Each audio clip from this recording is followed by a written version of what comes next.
Chapter 301. 3 days later, when Su-Yi brought 100 fully armed elven warriors and 200 fully armed dwarven warriors into Samara, the entire town was in an uproar. In the signs, this was already a very powerful armed force. Not to mention a small town like Samara. Even a city might not be able to withstand the attack of this force. While they were shocked by the strength of this force, many people were also extremely confused by this scene. In the history of signs, the elves and dwarves had never fought side by side. Not to mention that their leader was actually a human who looked weak and fragile. "I'm weak and fragile." Su-Yi looked back at the slender, but still muscular elven warriors. He immediately gave up the idea of comparing himself with the dwarven warriors and honestly admitted this evaluation. "All right, it seems that I am indeed weak. But if these guys knew that I was a 7th-tier magician, I wonder if they would still say that I was weak." Seeing Su-Yi's childish look of dissatisfaction, Chairman Renursa couldn't help but laugh. In front of 100 elven warriors and 200 dwarven warriors, even a 7th-tier magician is not enough. Chairman Renursa looked at the two groups of elven and dwarven warriors in the distance and sighed, not to mention that they are carrying such luxurious equipment. The elven warriors don't have to worry about it. The weapons they use are usually self-made. This is the tradition of the elven race. However, what was going on with the heavy and sturdy armors on those dwarven warriors and the high-grade weapons that they were equipped with? "Chairman Su, you can't be trying to tell me that you are the one who equipped them with this equipment, right?" "Of course. They're here to work for our company, so of course I have to equip them with suitable equipment and weapons. Otherwise, would they be able to fight with their lives on the line?" Su-Yi said matter-of-factly. Chairman Renursa couldn't help but shake his head. "Even if you want to equip them with weapons and equipment, you don't have to choose such high-quality goods, right? I think a set of equipment on a random dwarf would cost at least 300 gold coins, right? 200 dwarven warriors will be worth more than 60,000 gold coins. Don't you think that's too generous?" Su-Yi laughed and suddenly approached Chairman Renursa. He lowered his voice and said with a mysterious expression, "If I told you that they spent less than 50 gold coins, would you believe me?" "How is this possible?" President Renursa couldn't help but raise his voice. Then he came to his senses and asked in a low voice, "Is what you said true? There's no way I would be wrong about the set they're wearing. Just the materials alone are obviously high-quality goods, not to mention the craftsmanship. I'm sure that the one who forged these armors and weapons must be a master blacksmith with superb skills." Speaking up to here, President Renursa suddenly thought of something and revealed a look of realization. "Oh, right, I forgot that new flyer doesn't lack dwarven craftsmen. But the materials for this set should be worth more than 50 gold coins. It can't be that you had your company's master dwarven craftsman make it for free, right?" He shook his head with a faint smile. "No, you're completely wrong. These armors and weapons were all made by magic machines. From beginning to end, the master dwarven craftsmen were only responsible for making the molds. They didn't need to do anything else." Chairman Renursa's eyes popped out. He wanted to say that this was impossible, but after seeing Su-Yi's confident smile, he couldn't say a thing. Thinking about it, he asked Su-Yi, "Chairman Su, can I give it a try? Please." Renursa called over a human guard from the Renekton Chamber of Commerce, and Su-Yi called over a dwarf warrior. According to Su-Yi's orders, the dwarven warrior stood in front of the human guard. The human guard hesitated a bit before raising the heavy sword in his hand and slashing down at the dwarven warrior's shoulder with all his strength in front of everyone. Pump! A strange sound rang out as the heavy sword in the human guard's hand was sent flying by the armor on the dwarf warrior's shoulder. Everyone's eyes fell onto the dwarf warrior's shoulder, but they found that there was only a white mark left on the armor on his shoulder. It wasn't damaged at all. Everyone looked at the heavy sword in the human guard's hand, and they found that there was actually a gap on the blade of the heavy sword. Everyone couldn't help gasping in surprise. Even the dwarf warrior's eyes couldn't help popping out as he revealed a look of disbelief. Although he was confident that with the strength of a normal human, it was impossible for them to hurt him with his armor, he never would have thought that the quality of his armor would be this strong. Not only could it block the human's attack, It could even create a gap on the other side sword that seemed quite good. All the dwarven warriors couldn't help but touch the armor they were wearing with an incredulous look on their faces. When they set out from the Valley of Falling Rain yesterday, he had them change into this set of armor.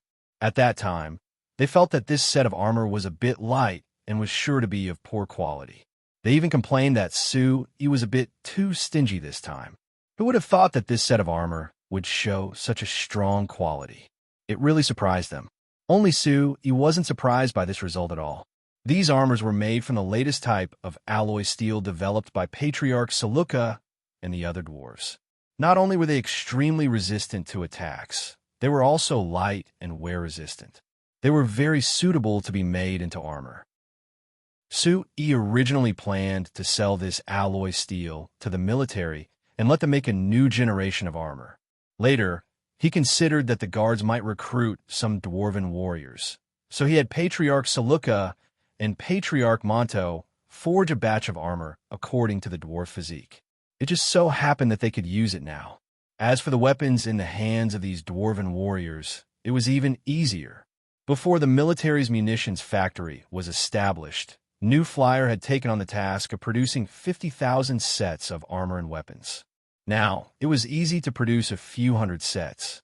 Try the weapon again. He said to Chairman Renersa.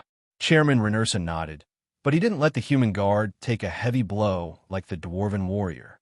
Instead, he let him take off his armor and put it on the ground, hinting the dwarven warrior to try using the weapon in his hand to chop down. Even if the weapon in the hands of the dwarven warrior was poor, just by relying on the strength of the dwarven warrior, he could smash an ordinary human guard half to death with a stone. Seeing that the dwarven warrior was about to act, he suddenly shouted, "Reduce your strength a bit, or you won't be able to show the power of this axe." The dwarven warrior froze for a moment before nodding to show that he understood. Then he gently raised the axe that was a size bigger than his head and chopped down without using much strength. Pong! After a muffled sound, the dust on the ground dissipated. Everyone looked at the ground and found that the armor that the human guard had just put on the ground had been directly split in half by the giant axe. The blade of the giant axe even directly cut into the ground as deep as a finger. It could be seen how sharp the blade of this giant axe was. Chairman Renersa looked at the smooth cut on the two pieces of armor on the ground. After a while, he suddenly stretched out a finger to and said, "1 set for 100 gold coins. Sell me 300 sets." He smiled slightly. After fishing for a long time, the fish finally took the bait. ####. The next day, Chairman Renersa, and Chairman Vincent brought a majestic group of guards to the Valar tribe. They protected more than 30 carriages of various goods. When they arrived at the Valar tribe, from Patriarch Valar to the little wolf children, everyone was stunned. When the 3 companies decided to mine the nearby non-ferrous metal vein, Leader Valar had predicted that the humans would send some guards to guard this place. However, he never thought that the humans would send such a large group of people. Forget about the hundreds of human guards.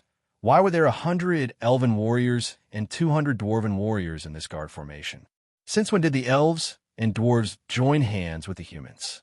Because he was too shocked, Patriarch Valar didn't even pay attention to what and Chairman Renersa were talking about.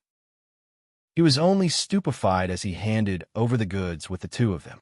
After all the procedures were completed, Patriarch Valar looked at the small mountain of houses in the middle of the tribe and slowly woke up from his daze. Seeing the wolf children impatiently taking out some small toys from the small mountain and loudly playing with them, Patriarch Valar couldn't help but reveal a smile from the bottom of his heart. The days of the beastmen in the Black Rice Wasteland were very bitter. These children could only barely eat their fill before. Not to mention toys to play with. Even having new clothes was an extravagant hope. But this time, the 3 human companies came here and took a fancy to some mysterious, non-ferrous metal vein. They actually gave the tribe 500,000 gold coins because of it. This made Patriarch Valar feel like a huge meat pie had fallen from the sky. More importantly, these human merchants were actually true to their words and really gave the tribe so many goods that they urgently needed. Moreover, the price they gave wasn't too high. This made Patriarch Valar feel a trace of trust in them. Although the humans were still untrustworthy in the eyes of the beastmen, Patriarch Valar knew that the humans wanted to mine the non-ferrous metal lode. This meant that the lode was the most important thing to them, so they wouldn't deceive them in other aspects. Thinking of this, Patriarch Valar suddenly thought of a very important question. After thinking for a bit, he asked Su, "Chairman Su, last time you said that our tribesmen can also work in your company and can also apply for labor cards for them. This will allow them to receive the same treatment as humans in your human kingdom. Is there any progress in this matter?" Seeing the anticipation in Patriarch Valar's eyes, Su-Yi faintly smiled. He thought that this Patriarch Valar was indeed worthy of being a patriarch. He knew that compared to the 500,000 gold coins, solving the long-term problem was more important. "Yes, there's already a lot of progress. I've already confirmed with the kingdom's officials that you beastmen, elves, and dwarves are the same as other races. As long as you're willing to work in our human company, you'll have the right to apply for labor cards," Su-Yi said. Patriarch Valar was overjoyed. Just as he was about to speak, he suddenly heard Su-Yi speak again. However, Su-Yi purposely dragged out his words, but this made Patriarch Valar's heart jump to his throat. He looked at Su-Yi with a nervous expression. However, the prerequisite is that the other race that applies for the labor card must not have done anything hostile to humans in the past. Moreover, after working in the human company, they must abide by the rules of the human kingdom and not violate the laws of the human kingdom. Of course. Patriarch Valar nodded. "Chairman Su, you can rest assured. Our Valar tribe is very friendly with humans and has never attacked humans. If you don't believe me, you can ask Chairman Renursa." On the side, Chairman Renursa smiled and nodded. "Yes, I can testify. The Valar tribe has always cooperated with us very happily and has never attacked humans." "That's good." Su-Yi nodded. Other than these two important conditions, the kingdom's officials also have a restriction. That is, every beastman family can only have one labor card. Patriarch Valar looked at Su-Yi in shock. His two large wolf eyes kept blinking as he didn't understand what this restriction was. Chapter 302. After 2 months of preparation, the mining of the non-ferrous metal veins near the Valar tribe was almost ready. After Su-Yi and Chairman Renursa brought the materials that Chief Valar needed, they had completed their agreement and could begin mining the non-ferrous metal mine. After meeting Chief Valar, the two of them brought the final batch of materials and mining magic machines to the nearby mine. Then they held a short ceremony and announced that the Valar non-ferrous metal mine invested in by the new flyer, the Renekton Chamber of Commerce, and the Amsterdam Chamber of Commerce would officially open. Because the non-ferrous metal smelting factory in New Flyer was still being built, all the non-ferrous metals that were mined would be stored in the Valar tribe for now. After the smelting factory was built, they would be processed and smelted. There weren't many results on the first day of mining. They didn't even harvest a ton of non-ferrous metal ore. But Su-Yi and Chairman Renursa weren't surprised by this situation. After all, the real part of the mine was hidden under the surface, so it was impossible to mine large amounts in the beginning. Being able to mine, or on the first day, was enough to prove that the non-ferrous metal mine was very rich. Moreover, the mine was on the surface, so it was easy to mine. According to the further exploration of the dwarves, this non-ferrous metal mine mainly contained large amounts of aluminum and copper ore. The less than a ton of, or that was mined on the first day, was all copper ore. Based on the copper ore that was mined, the copper content in the ore was surprisingly high. According to the Angola tribe's dwarf who had worked in many mines under the Fulcao Chamber of Commerce, the copper content in the ore was much higher than the Fulcao Chamber of Commerce's copper mines. This was a result that Su-Yi was very satisfied with. Currently, because there was a breakthrough in the development of the wind magic generator, the Academy of Magic's Bella's group had worked with Camby and the other dwarves to develop a stable, small wind magic generator. So in order to further develop it, they needed large amounts of copper with strong conductivity. Of course, ever since he was reminded by Steel, Su-Yi wasn't as obsessed with electricity research as before. After careful consideration and comparison, Su-E discovered that although electricity had a wide range of uses for the industrial system on Earth, it was very important. But for signs, because of the existence of magic, they could use the power of magic to replace the role of electricity in many places and even perform better than electricity. For example, air conditioners on Earth required electricity to operate. In order to achieve a suitable cooling effect, the power consumption could easily reach 3 or even 4 kilowatts, which would consume 3 to 4 kilowatts of electricity in an hour. Using the most common thermal power generation on Earth, it was equivalent to using at least 0.5 kilograms of coal per hour. This energy consumption rate was obviously extremely high. If it was the Xinfei brand magic air conditioner from New Flyer, the lowest grade magic crystal that wasn't even the size of a palm was enough to support it for 3 days and 3 nights. On average, the energy consumption for an hour was only a fingernail-sized magic crystal.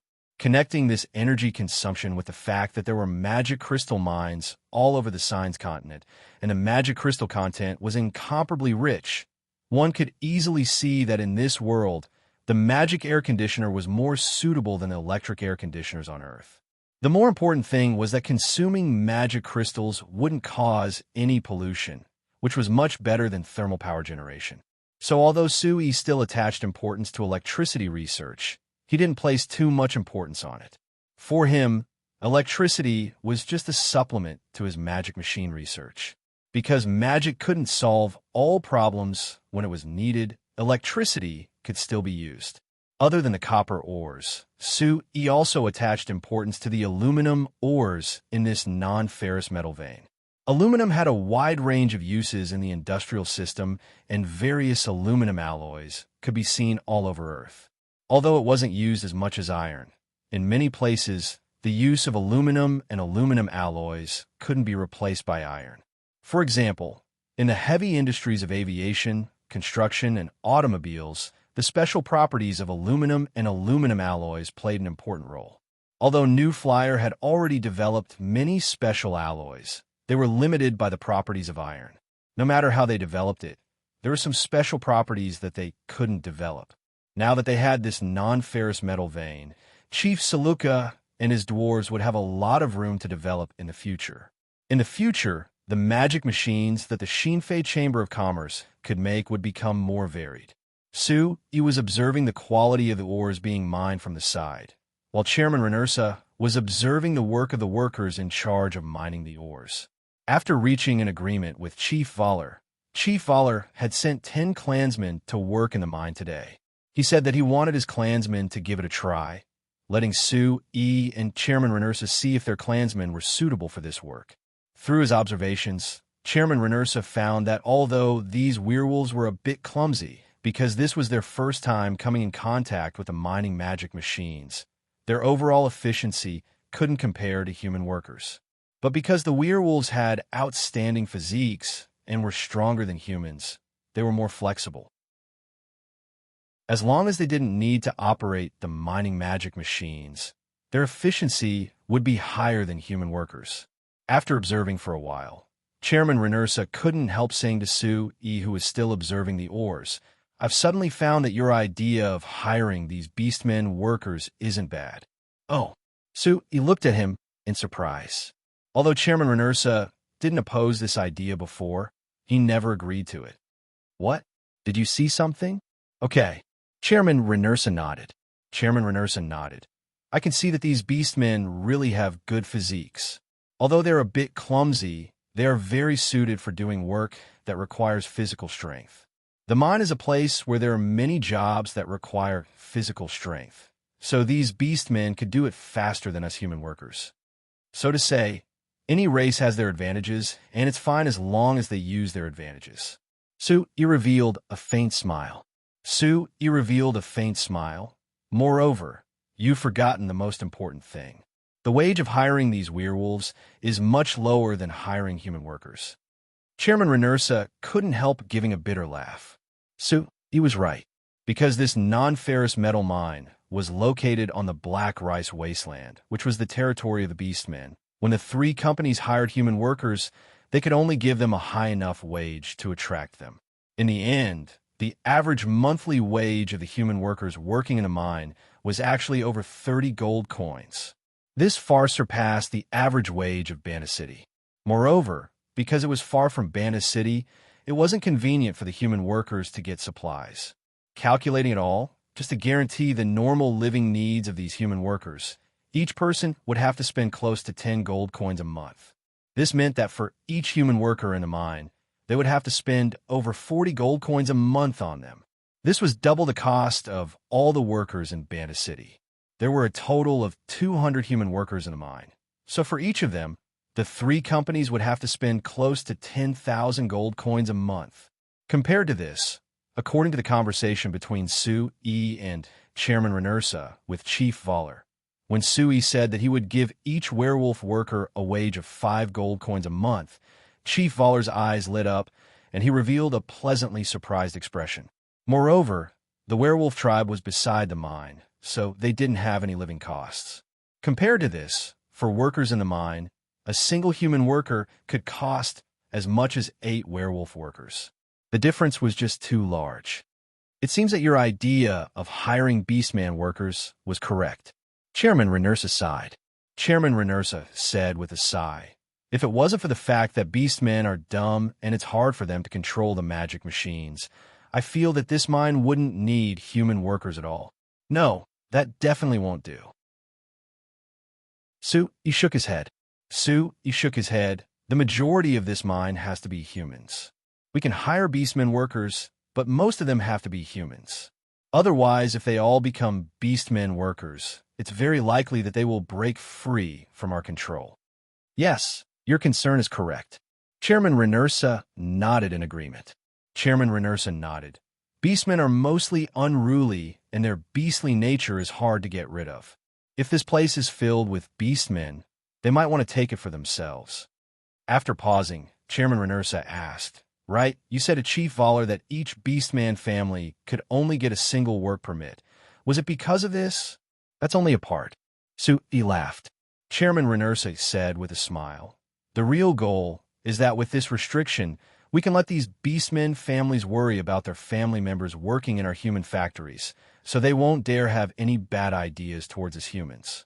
Think about it. If the Beastmen dare to do anything to us humans, not only would they make the highest position in their family lose their jobs, they would even implicate the entire tribe. Do you think they would dare do this? Chairman Renursa took a cold breath as he looked at Sue-E in surprise. Chairman Sue, could it be that when you wanted to hire the Beastmen back then, you already thought of this? Sue-E revealed a faint smile. Didn't I tell you back then that there was a method to restrict the Beastmen? Chairman Renursa looked at Sue-E in surprise for a while before he couldn't help shaking his head and saying with a sigh, Chairman Sue, you really have considered everything. I even feel that you're a bit terrifying. But how can you be certain that these Beastmen will have this kind of worry? It's just a job. When these Beastmen didn't have a job before, didn't they still live well? That's because they didn't enjoy a comfortable life before. Sue-E said with a faint smile, believe me, once they have a stable job and can bring a better life to themselves and their families, they won't be willing to give up this kind of life. In the past, the Beastmen were barefoot and weren't afraid of wearing shoes, but once they put on shoes and experienced the comfort of walking on the road, they wouldn't be willing to take off their shoes and walk barefoot again. Chapter 303. He didn't know if the other Beastmen wore shoes, but at least the Voller tribe's wolfmen didn't wear shoes. Not only didn't they wear shoes, to Chairman Vincent, they didn't even wear clothes. So when Sue-E left the Voller tribe, Chairman Vincent and Chairman Renursa stayed behind. According to what Chairman Vincent said, since the Voller tribe's wolfmen were interested in wearing human clothes, he had to have every wolfman here wear clothes made by the Armani Chamber of Commerce. Chairman Vincent even secretly revealed to Sue-E that he was planning on opening a textile factory beside the Voller tribe, specializing in making clothes for beastmen. Sue-E appreciated his bold idea very much and expressed that he would support it. But this support was only in words because Sue-E only stayed in the Voller tribe for a single day. He left the elven and dwarven warriors to guard the mines while he rode a horse carriage alone to the Principality of Constantine to the south of the Black Rice Wasteland. This time he went to the Principality of Constantine to confirm a few more investments and didn't really start. So Sui followed the same route as last time with Anklo.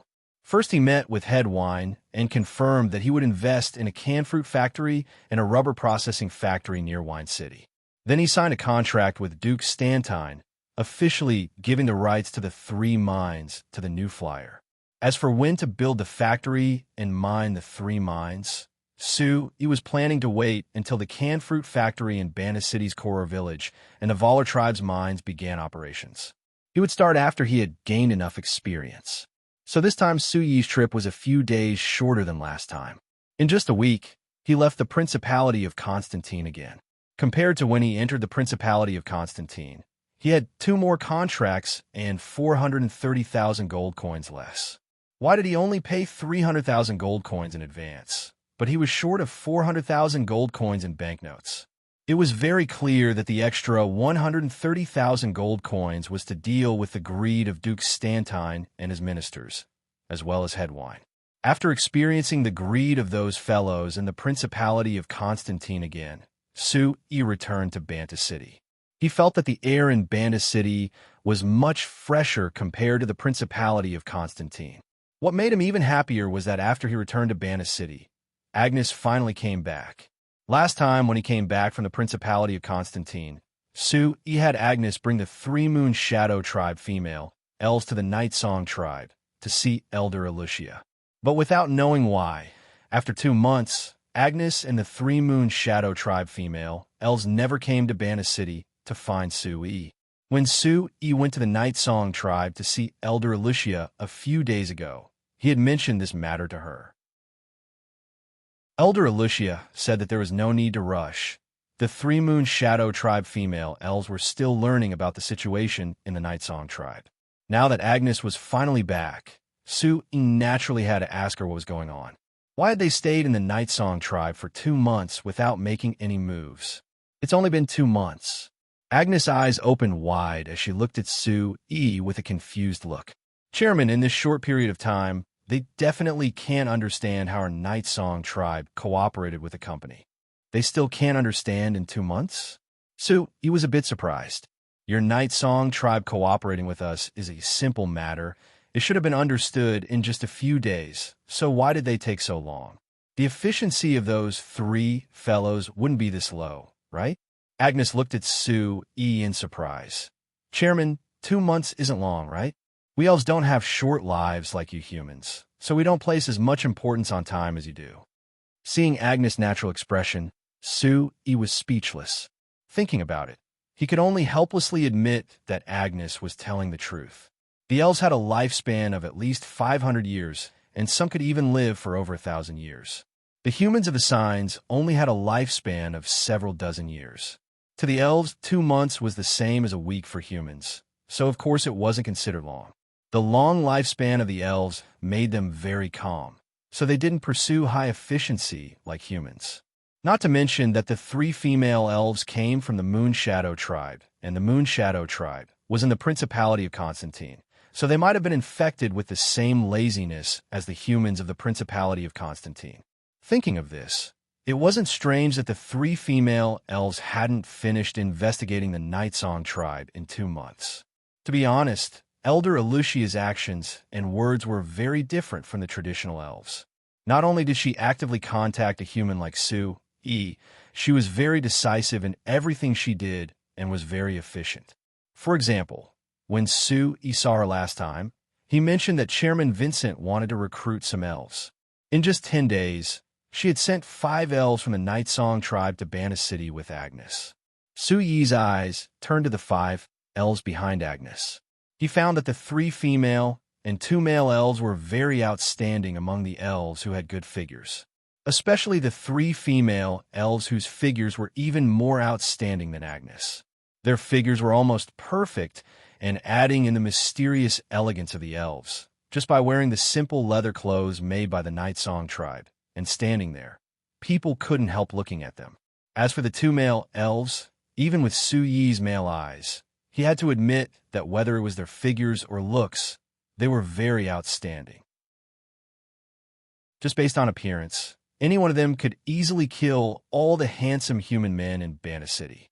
Sui looked at them for a while before asking Agnes in a confused voice, "Other than models, Chairman Vincent also wants to recruit fashion designers. Why didn't Elder Alicia send anyone?" "They are." Agnes pointed at the 5 clansmen. Agnes pointed at the 5 elves. "The elder said that we elves all have the innate ability to perceive beauty. Since I can be the designer for the new flyer, then anyone can be the fashion designer that Chairman Vincent wants. This designer doesn't just need to be able to perceive beauty," Sui muttered before shaking his head. "But forget it. Chairman Vincent only needs the status of elves anyway. Just based on their figures and appearances, Chairman Vincent will definitely be satisfied after seeing them." Hearing Sui's words, Agnes suddenly looked down at her body before asking Sui, "Chairman, do you think that my figure isn't good? That I'm not beautiful?" Sui was stunned. When he turned to see Agnes' serious face, he couldn't help revealing a smile. "Why are you suddenly asking this question?" "Because Chairman Vincent wants to hire us elves as models to advertise for their company. But you've only ever let Steele advertise and never let me advertise. So I think that you must think that my figure isn't good and I don't look good. So you've never thought of letting me advertise, right?" So he didn't know whether to laugh or cry. "What nonsense are you saying? You're very beautiful and your figure is very good. You're not worse than the 5 of them.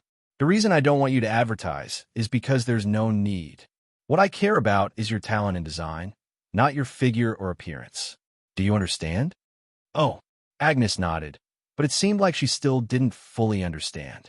Sui wasn't prepared to explain this matter to her, so he looked at the 5 elves curiously looking around. He thought that Elder Alicia really was a bold elven elder. She actually accepted having her clansmen work for a human company this quickly. When the elves of the Night Song tribe worked in the new flyer, they were just normal workers, so they suffered quite a bit when interacting with the humans around them. Now that these 5 elves were really hired by the Armani Chamber of Commerce, whether they were fashion designers or fashion models, they would be people that everyone would pay attention to. These 5 elves, were they prepared to be surrounded by all kinds of humans all day? ####facts prove that Sui had greatly underestimated the fanaticism that humans had for elves. Even if the new flyer had hired many elves, allowing the people of Bana City to see elves appear in the city, so they didn't react as strongly as when Agnes first appeared. When the Armani Chamber of Commerce announced that they were hiring 5 elves as fashion designers and models for the Armani Chamber of Commerce, it created a stir in Banta City and the surrounding cities. The Armani Chamber of Commerce held a special press conference for these 5 elves, and they had the 5 elves appear in the clothes the Armani Chamber of Commerce had specially designed for them. With the figures and appearances of the 5 elves, adding in the carefully designed clothes, they instantly attracted everyone's attention. In just a few days, these 5 elves became stars in Bana City and the surrounding cities. There were many noble ladies and madams who had seen the 2 male elves and were immediately captivated by their appearances, claiming that they were the gods in their hearts. As for the 3 female elves, they quickly became the new generation of goddesses in the hearts of all the men in Bana City and the surrounding cities with the powerful advertising of the Armani Chamber of Commerce. Why do I suddenly feel that I've been forgotten by everyone? Steele looked at the portraits of the elves on the streets and said in a soft voice that was a bit funny, "It seems like the title of Banta Goddess will be given to someone else soon." Sui on the side laughed and took Steele's hand, saying with a smile, "It's fine. It's good that others have forgotten you. That way you can be the goddess in my heart alone." Steele rolled her eyes at Sui. "You didn't have me advertise for the company since last year because of this idea, right?" Sui laughed. "Isn't it because I was afraid you would be tired? Anyway, you didn't want to show your face for a long time, right?" I've indeed been tired of being surrounded by people for a long time." Steele looked around and said with a frown, "But now I've found that not having anything to do makes me feel even worse. Don't forget, you're still a researcher at our Magic Research Institute of New Flying Chamber of Commerce. If you want to find something to do, you can go to the Research Institute to study magic with Evita and Akali." Sui said, still shook her head and said with a bitter smile, "The problem is that when I went to the magic research facility a few days ago, I found that I couldn't understand what Evita and Akali were researching at all." After pausing, still tightly held Su Yi's hand with a confused look on her face. "Su Yi, am I already useless?" Su Yi was a bit surprised. He knit his brows as he looked at Steele's confused expression, knowing that there was no use in comforting her at this time. Countless thoughts passed through his mind before he suddenly had an idea. "I've thought of a job that you might like doing." Chapter 304. Entering the middle of March, the cold of winter had completely disappeared. The ground outside Bana City that had been frozen by the cold had become warm and moist as countless pieces of green grass had sprouted from the ground. At this time, it was a good time to go out for a walk. So when the weather was good, there would be countless noble young masters and young misses sitting in their families' luxurious horse carriages as they left Bana City, heading to the green fields outside the city. Although the current Bana City was surrounded by several straight roads, and the western suburbs were filled with various factories, because the Lord City Lord had designated it as an industrial area, there weren't many green fields left. However, the southern suburbs had been designated as a recreational area by the Lord City Lord. So not only did they keep the greenery, they even opened a canal that brought in the water from the Sandy River. The southern suburbs that had been a desolate place had become a beautiful place with green mountains and clear waters, as well as a beautiful place filled with birds and flowers. Today was another good day, and the sun had just risen into the sky. There were countless noble horse carriages heading out of Banta City's southern gates, heading towards the green fields in the southern part of the city. Countless noble young masters and young misses were planning on taking advantage of this good weather to go out and play, as well as holding a relaxing banquet in the wild. However, today was a bit different from normal. Among the countless horse carriages that charged out of the city gates, there were two things that weren't the same. The young masters and young misses in the horse carriages heard the cries of surprise outside and opened the curtains of the horse carriages. They saw that on the road to the southern suburbs, there were two people sitting on something that was made of two wheels and an iron frame. It was completely flat and looked very strange. The two of them were stepping on two pedals that didn't stop moving as they quickly moved around a disc. With this disc, the two wheels on the iron frame kept moving forward, moving the two of them along the road. What surprised everyone was that the strange thing that the two of them were sitting on was clearly very thin. Apart from two wheels, everything else was just a frame. However, it was able to carry the two of them forward at high speed. In the blink of an eye, it had surpassed several carriages and ran in front of many noble young masters and young ladies. Seeing the two people riding on this strange, unknown object and speeding along the road, whether it was the noble young masters and young ladies in the carriage or the pedestrians on the road, they couldn't help but be stunned. What were those two people sitting on? How could he carry them and run so fast? However, the two of them just disappeared into the distance, leaving the question in everyone's heart unanswered. The next day was another sunny day.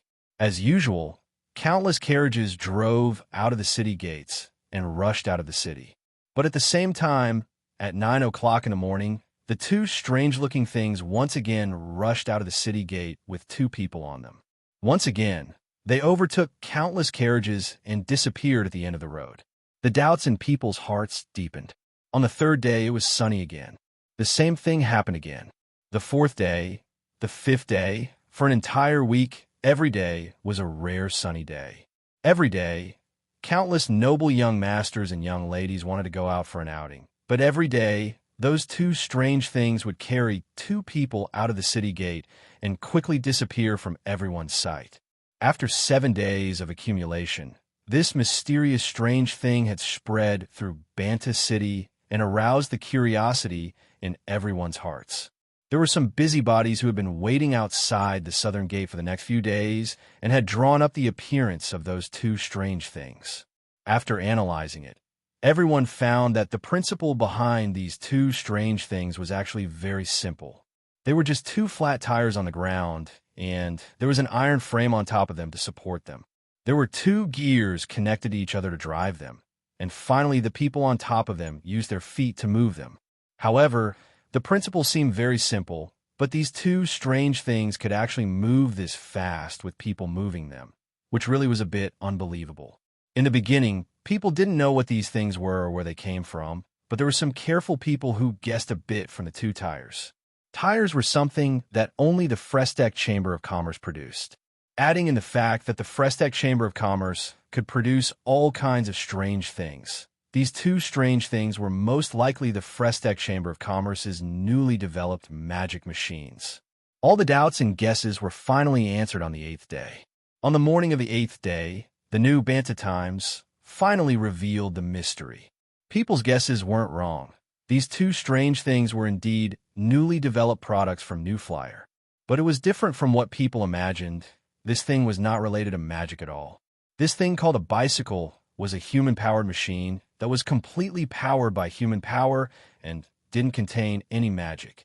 But even if it was powered by human power, as long as the person riding the bicycle was strong enough, they could still make the bicycle move very quickly.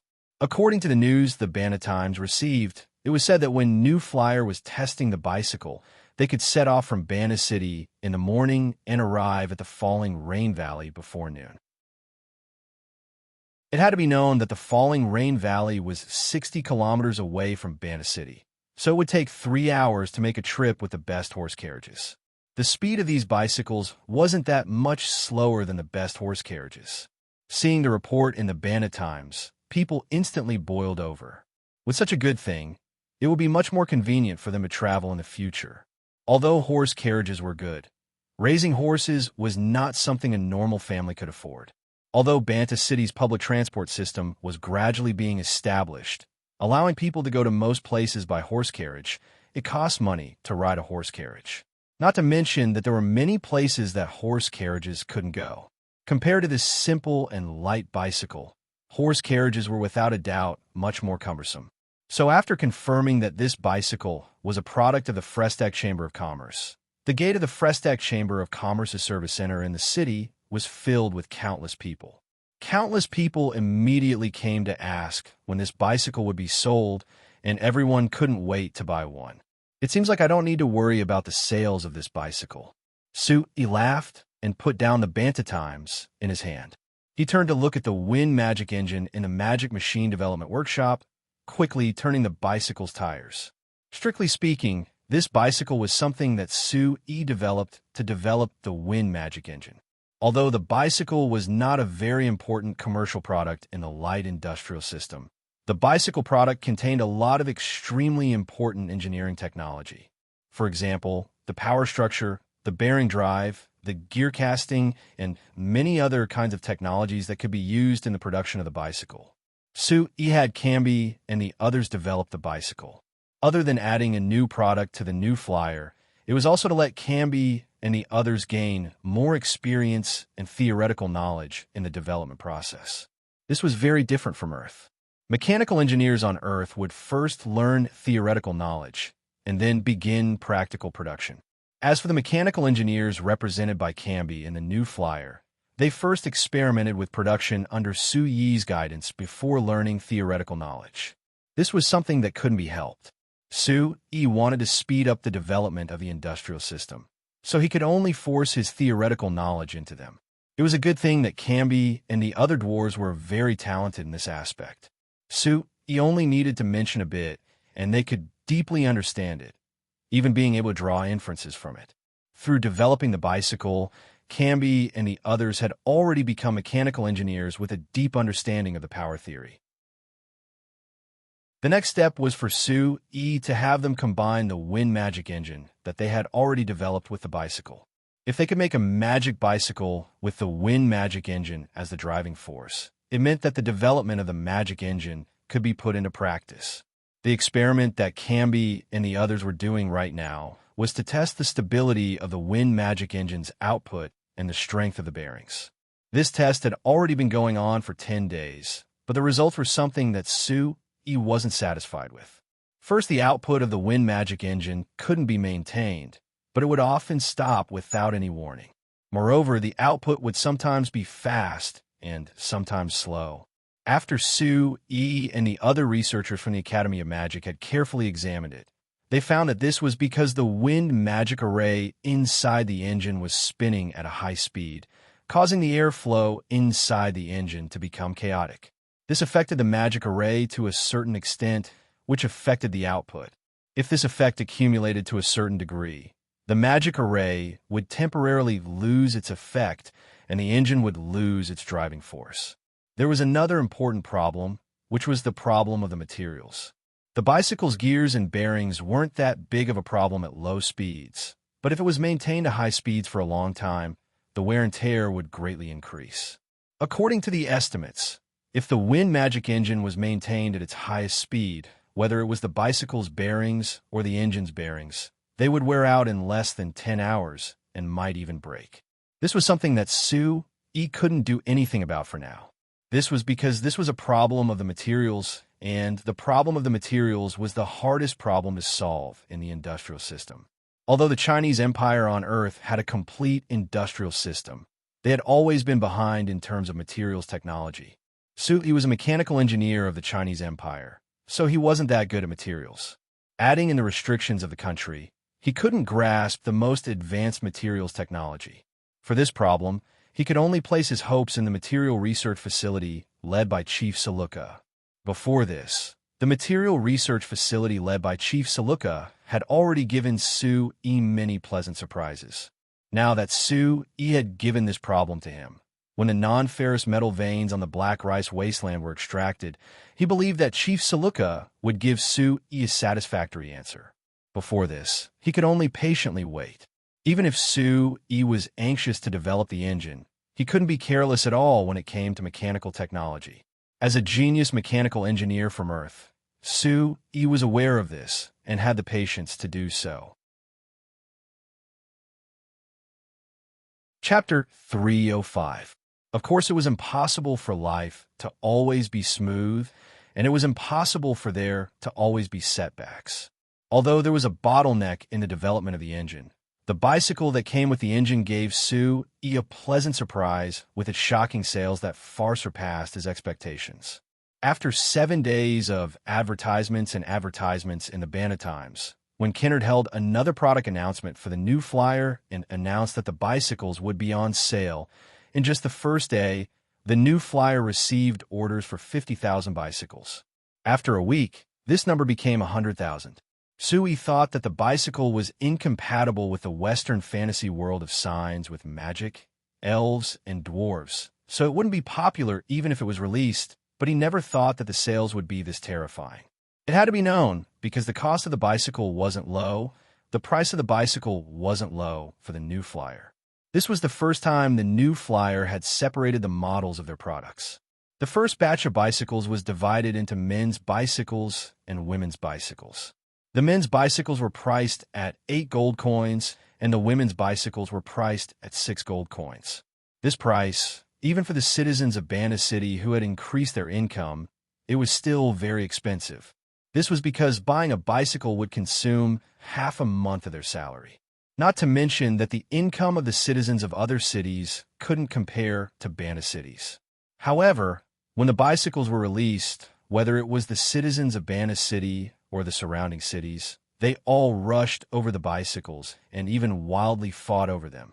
The first batch of 10,000 bicycles prepared by the new flyer was supposed to be sold in a week, but they were all snatched up in just a single morning. Seeing the large amounts of orders that came in, Encado, who was specially sent by Sue E to be in charge of the bicycle factory, didn't know whether to laugh or cry. The new flyer never expected the sales of the bicycles to be this terrifying, so they only prepared a single bicycle factory and trained less than 200 workers. The factory's output was only around 5,000 bicycles a month. It would take more than a year to complete the remaining 90,000 bicycles. Faced with this situation, Encado, Seabass, and Hines, who had specially returned for a meeting, strongly suggested to Sue E that they immediately add 2 more production lines and continue to recruit workers to meet the demand as soon as possible. However, this proposal was opposed by Kennard. Everyone, please take a look. This is the sales distribution chart that I made. Kennard hung a huge map on the wooden board of the meeting room. He pointed at the densely packed red dots on the map and said, "A red dot on this map represents 1,000. If everyone looks carefully, it's not difficult to see a problem. That is that the orders we've received are mainly concentrated in Bandus City and the surrounding cities. As for further places, only Anvilmar City's sales are concentrated. As for the other places in the kingdom, they are scattered." The other people in the meeting room carefully looked at the map of the Lampari Kingdom and found that Banta City was covered in incomparably dense red dots. Although the surrounding Karma City and Saltan City also had quite a few red dots, they were much more sparse than Banta City. Other than these three cities, the further one was from Banta City, the less red dots there were. Only in Anvilmar City were there more red dots, but it was only around the same as Karma City and Saltan City. It was still far from being able to compare to Banta City. As for further places on the map, there would occasionally be 1 or 2 red dots that would appear, which meant that there were only 1 or 2,000 bicycles sold there. Looking at this sales distribution chart, I think that everyone should be clear on this. Although the sales volume of the bicycles exploded in the first week, we should also note that 10 days have passed since the first week, and the sales volume hasn't even broken 120,000. It can be seen that the current market for bicycles isn't as exaggerated as everyone thinks. Kennard said in a deep voice, "According to my estimates, after the initial explosion, the sales volume of each month won't exceed 5,000 bicycles. So if we rashly increase the production line, it would be a complete waste." Enkato knit his brows. "It can't be that little, right? This thing is this popular in Bana City and the surrounding cities. Even the people of Anvilmar City like it. So I think that it would be very popular in the other parts of the kingdom. It can't be less than 5,000 bicycles." "That's right, it can't be that bad." Hines also said, "Kennard, Sue, he has always praised you for your accurate judgment and foresight, but you might have been wrong this time. The bicycles sold this well in the beginning, so it shouldn't be that bad in the end." Seabass didn't say anything and just looked at Sue E., clearly wanting to hear his opinion. Sue E. didn't say anything and just shook his head with a smile. He kept looking at Kennard, clearly wanting everyone to listen to what Kennard had to say. Kennard didn't hold back as he cleared his throat and continued. "Enkato, Vice Chairman Hines, I can understand your thoughts, but the bicycle is different from any of the magic machines our company has made before. This is because the bicycle's function is very clear. It can clearly increase people's travel speed. So as long as it's someone who can't raise a horse or have a private horse carriage, they will have a great demand for bicycles. Then according to this, the sales will only increase in the future. Why do you say that it will become less?" Enkato asked in a confused voice. Kennard revealed a faint smile and replied, "There are actually 2 factors when it comes to buying and selling items. When a person decides if they want to buy something, one is based on their needs, which is whether they want to buy it or not. The second is based on their spending power, which is whether they can afford to buy it or not. For bicycles, most people have this kind of spending power. But for the current Lampari Kingdom, most people don't have this kind of spending power." "Spending power?" Enkato and Hines looked at each other, feeling a bit confused. A man's bicycle only costs 8 gold coins, and a woman's bicycle only costs 6 gold coins. How could they not be able to afford it? "I understand." Before Kennard could reply, Seabass on the side said with a nod, "Yes, there are indeed many people who can't afford it." "Enkato, Sir Vice Chairman, because you're in contact with people with higher incomes at Bana City and Karma City, you've forgotten that in our Lampari Kingdom, most of the normal people are very poor. For a city like our Bana City, where a normal person can earn over 10 gold coins a month, there is no other city like this. So based on the sales chart the general manager gave us, we found that Banta City sells the most bicycles, even more than Anvilmar City. Moreover, Karma City and Saltan City are similar to Anvilmar City, because most of the people in Karma City and Saltan City are working for the large companies in our Bana City. Their monthly income is much higher than before, so they can afford bicycles." Enkato and Hines looked at each other in blank dismay. After a while, they couldn't help nodding. They understood that Seabass was right.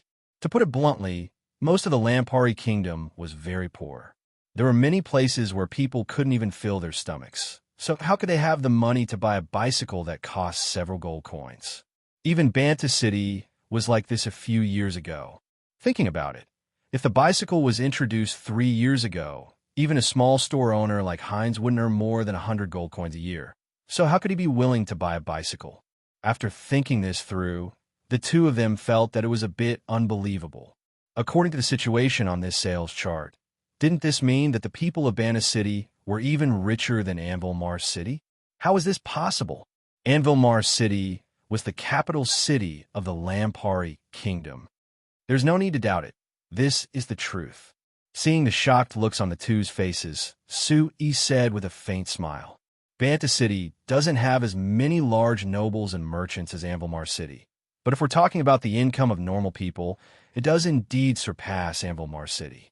There is another important factor, which is that the people of Banta City have a high recognition of our Frestec Chamber of Commerce.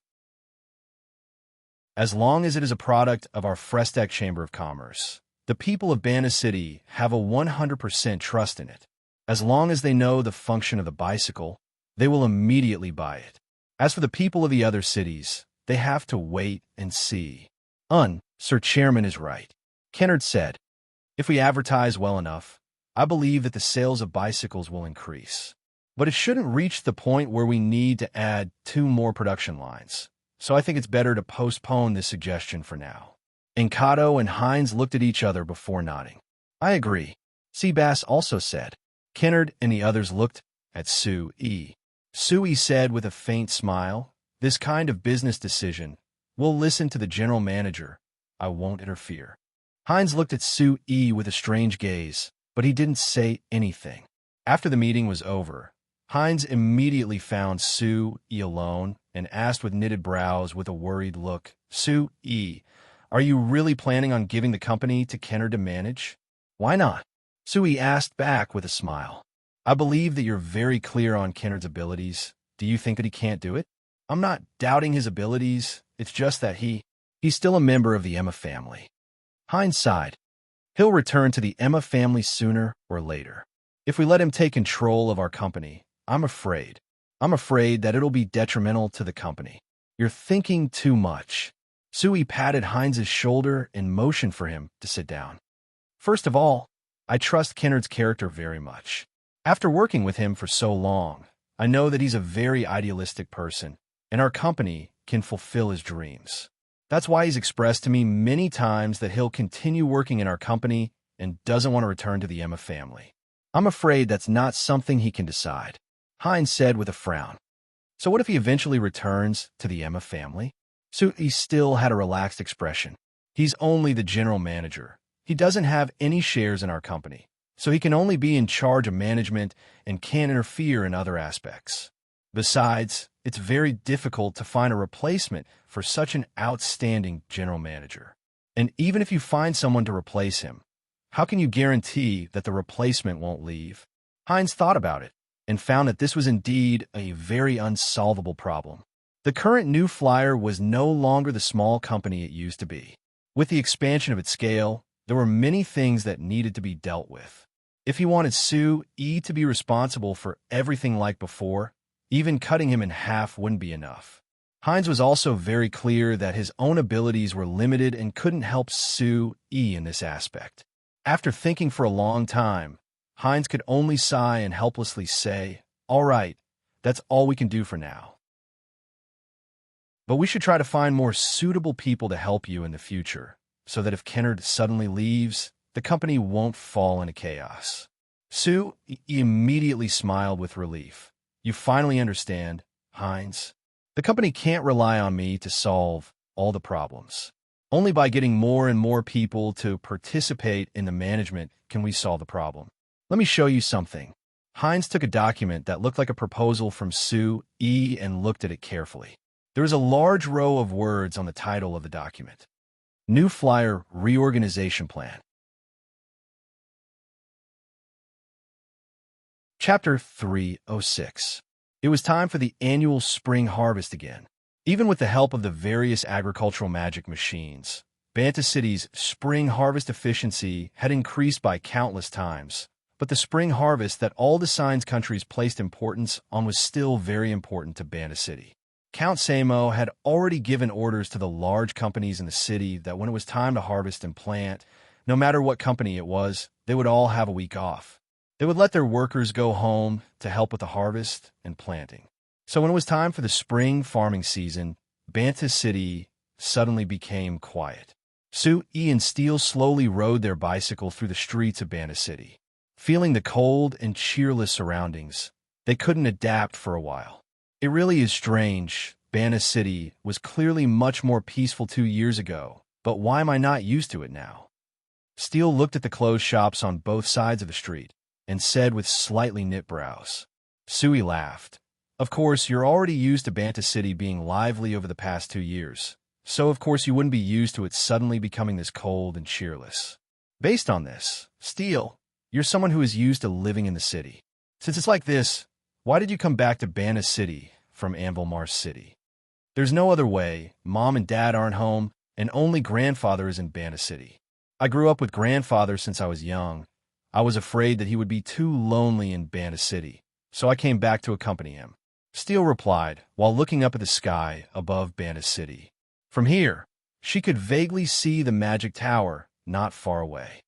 This magic tower is about to be torn down. I wonder if Grandfather will be sad about this. Be careful. Sue, he suddenly reached out and grabbed Steele's handlebars, preventing her from falling into the ditch to the side because she was distracted. I say, you just learned how to ride a bicycle. Don't be distracted. What if you fall? Steele gave an unconvinced snort. She angrily stepped on the pedals and sped off. Sue, he suddenly laughed, shook his head, and hurriedly followed. Since Grandpa has already closed the Great Mage Tower, then it's good to tear it down. That way, he won't be disturbed every time he sees the magic tower. Don't look at me. This is his own decision. I'm not going to ask him to tear down the magic tower. Sue, he raised his head and looked at the magic tower in the distance. He sighed and said, actually, I hope that Grandpa can keep it. I even suggested to the Lord City Lord to keep this magic tower and use it as a scenic spot in Banta City.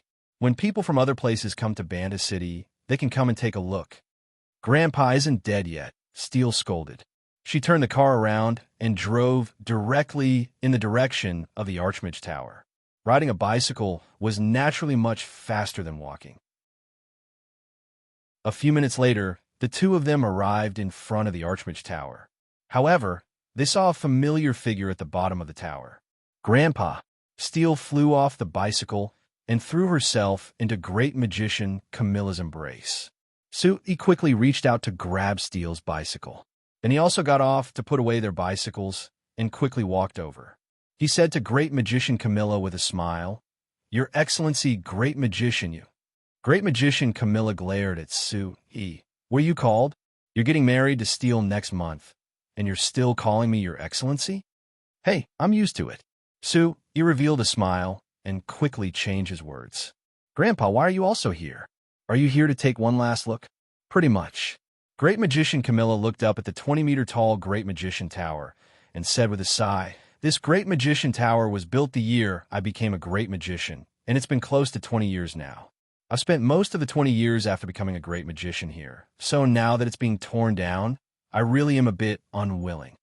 If you're unwilling, then don't tear it down. Steele said in a charming voice. Grandpa, with your position, as long as you don't want to tear it down, no one will dare tear it down. The problem is that I want to tear it down. Great Magician Camilla shook his head. Great Magician Camilla shook his head. After being in the Academy of Magic for so long, I've found that the original method of studying magic has already passed. Building a magic tower and having all the other magicians work for a great magician should have been eliminated a long time ago. Since it's like this, there is no meaning in keeping this magic tower. Since it's like this, it's better to tear it down and change it into something more meaningful. Don't you think so, Sue? Sue immediately nodded with a faint smile. Yes, great. Grandpa, I dare guarantee that once this place is built, everyone will have a new understanding of magic. And I believe you can do it. Great Magician Camilla looked up at the magic tower for a while. In front of the magic tower's door, he patted the step beside him. Su-Yi and Steele immediately sat down to his left and right. Great Magician Camilla was silent for a bit before suddenly saying, Su-Yi, I'll tell you some good news. What good news? The Sorcerer's Guild has finally issued the Magic Patent Law. According to this law, any magician can apply for a magic patent for the magic they have discovered. This also means that the matter you've been waiting for over a year has finally come to fruition. Really? Su-Yi was instantly filled with joy and quickly asked, Then does the patent law say how to apply? How do we protect the patent? It does. Speaking of this, it's also related to you. Great Magician Camilla looked at Su-Yi. The Sorcerer's Guild has used the suggestion that Chairman Palms submitted based on your suggestion. There are two ways to apply for the patent.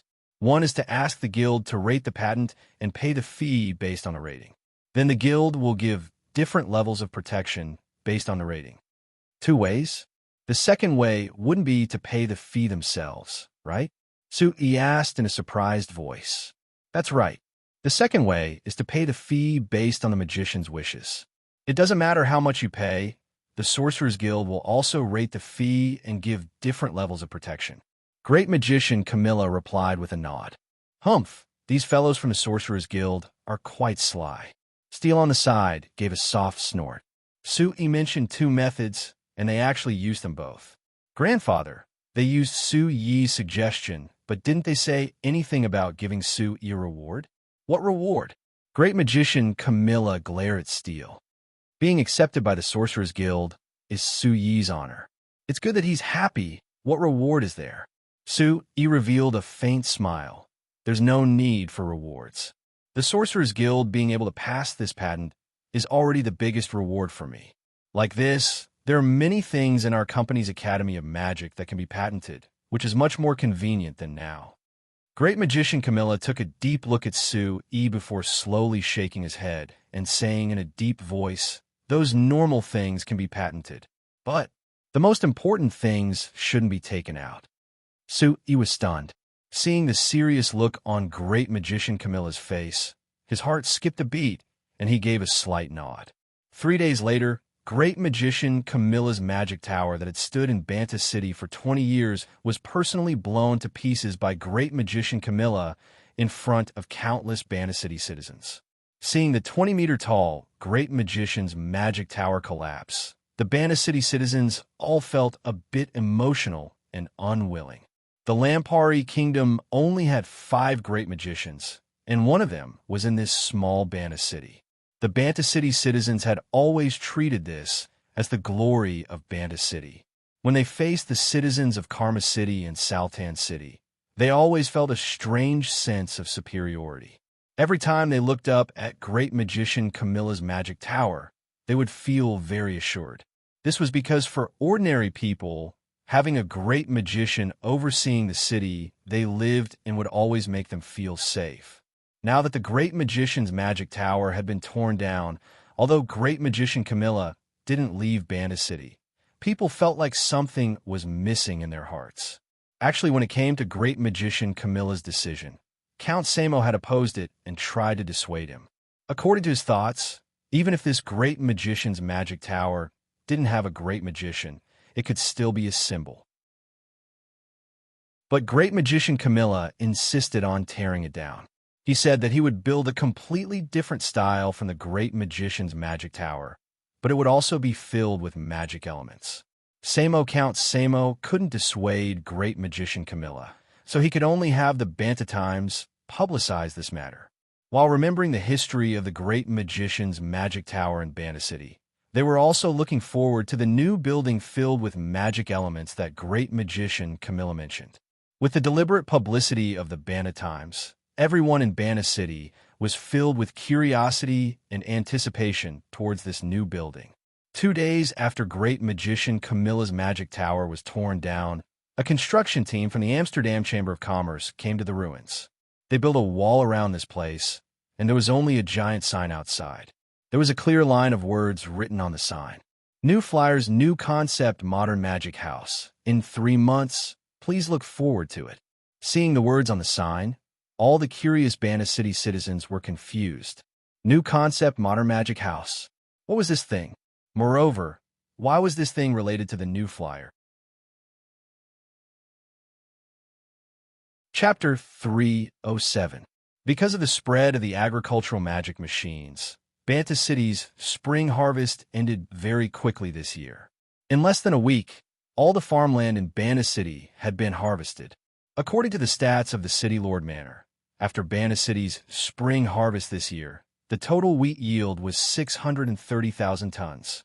Compared to last year's fall harvest, it was only an increase of 60,000 tons, but compared to last year's spring harvest of 360,000 tons, it was close to double. The reason why there wasn't a large increase compared to last year's fall harvest was because after a year of reclamation, all the farmland in Banda City had been reclaimed. Other than improving their farming techniques, there wasn't much room for improvement. However, this yield was still very exaggerated. Banda City was a small city. The area under it could be considered at the bottom of the Lampari Kingdom, but since the fall harvest last year, Banda City's grain yield had exploded. The fall harvest last year had surpassed many cities that were around the same size as Banda City and were even bigger than Banda City. And last year's spring harvest, with 360,000 tons of wheat, it could be considered one of the top wheat-producing cities in the Lampari Kingdom. Then last year's fall harvest, Banta City had harvested 570,000 tons of wheat, becoming the city with the most wheat-harvested city in the Lampari Kingdom. It attracted the attention of everyone in the kingdom and was even praised by the king and the agriculture department. They even praised the new flyer who had made the greatest contribution and promoted Chairman Su E to Baron, making him the only person in the Lampari Kingdom who was recognized as both a noble and a merchant. It's a pity that although this year's spring harvest has increased and is considered not bad, this result can increase your title and make you a Viscount. The Samoyed Count looked at the report in his hand and said this to Su E with a smile.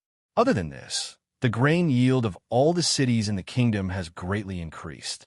Although our Bana City's 630,000 tons of wheat is still the top, it isn't as outstanding compared to the other cities. The title doesn't matter. My goal in developing the agricultural magic machines was to let everyone in the kingdom eat their fill. Now that the grain production of all the cities in the kingdom has greatly increased, I believe that this goal has been achieved. Su E smiled. Yes, you can say that I have. Samoyed Count nodded.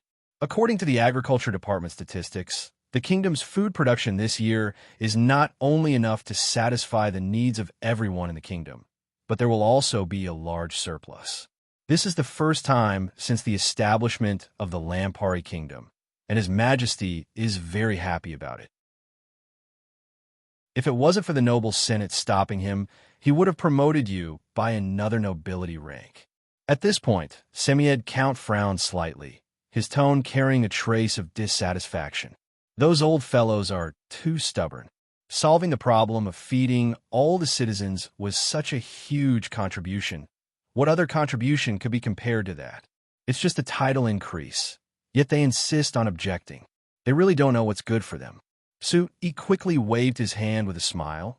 Lord City Lord, you don't need to be angry because of this. I don't care about titles at all. It really doesn't matter if it's increased or not. Anyway, my goal has been achieved, so I'm very satisfied.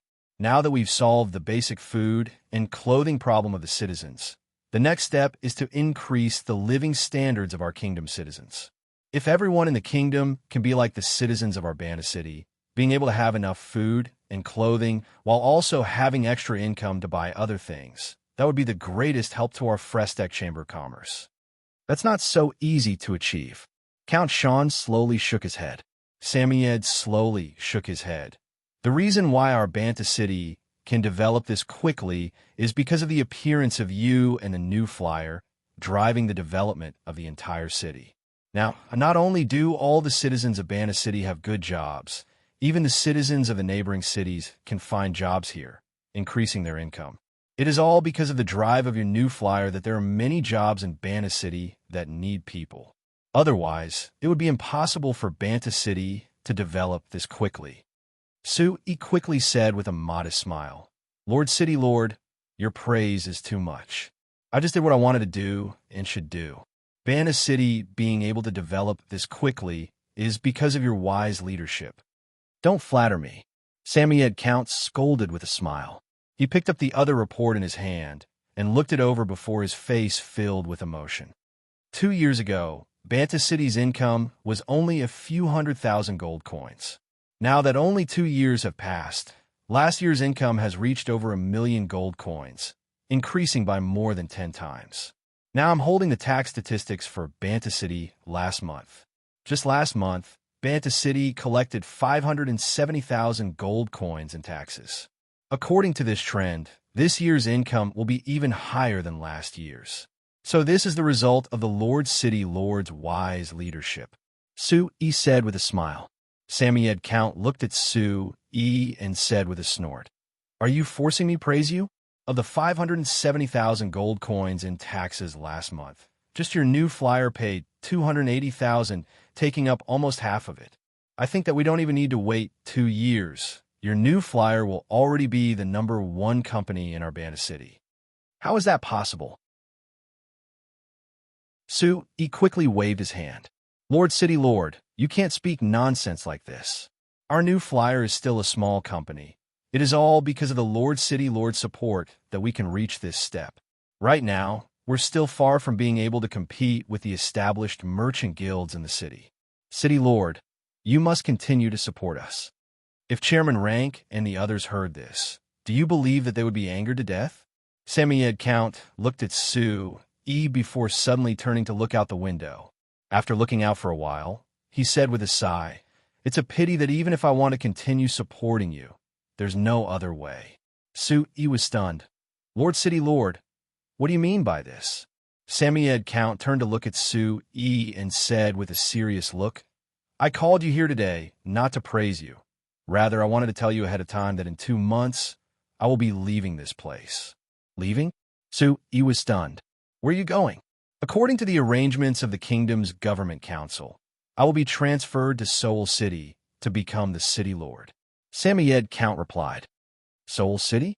Su-E thought about it and searched for information on this city in his mind before saying in a happy voice, Isn't that the largest city in the north of the kingdom?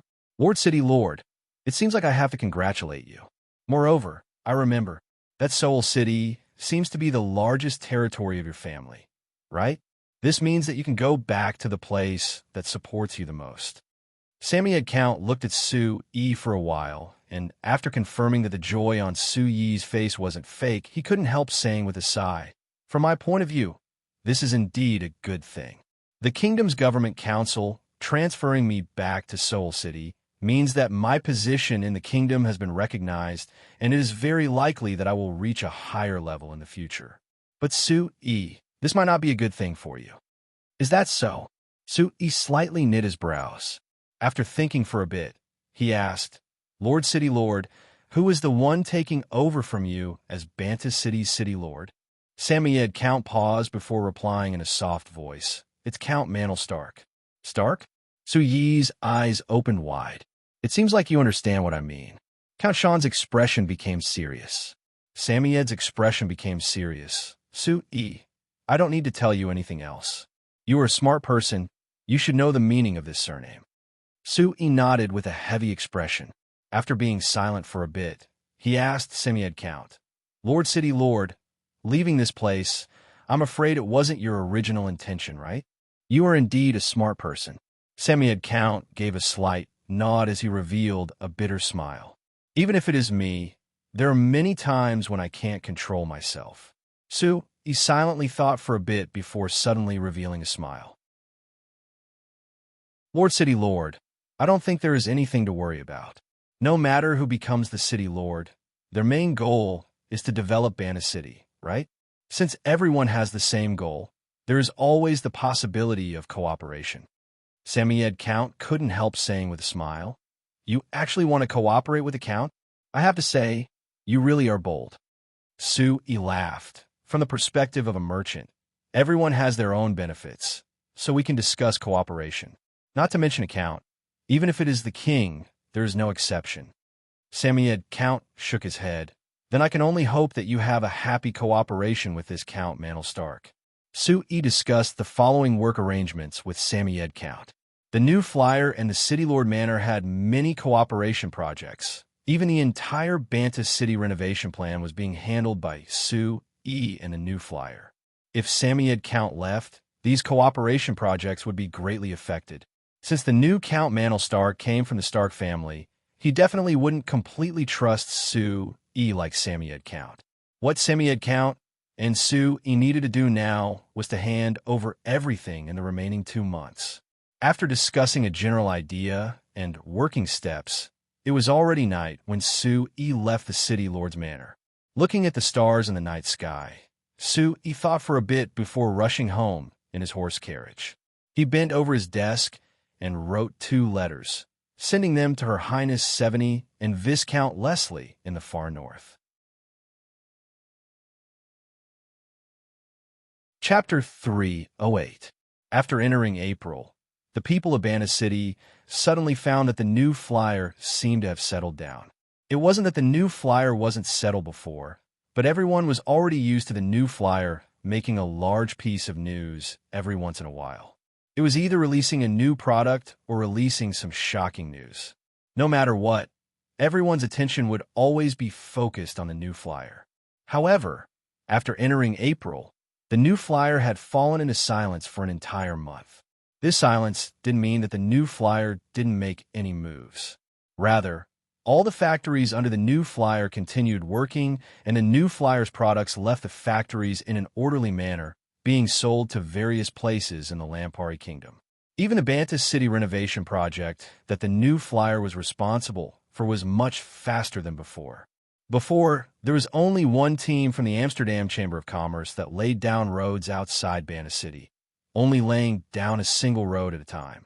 But now there were 4 construction teams outside the city, laying down 4 roads at the same time. At the same time, the Banta Times had mentioned that the new flyer's chairman Sue-E wanted to install street lamps in Banta City to light up the streets at night.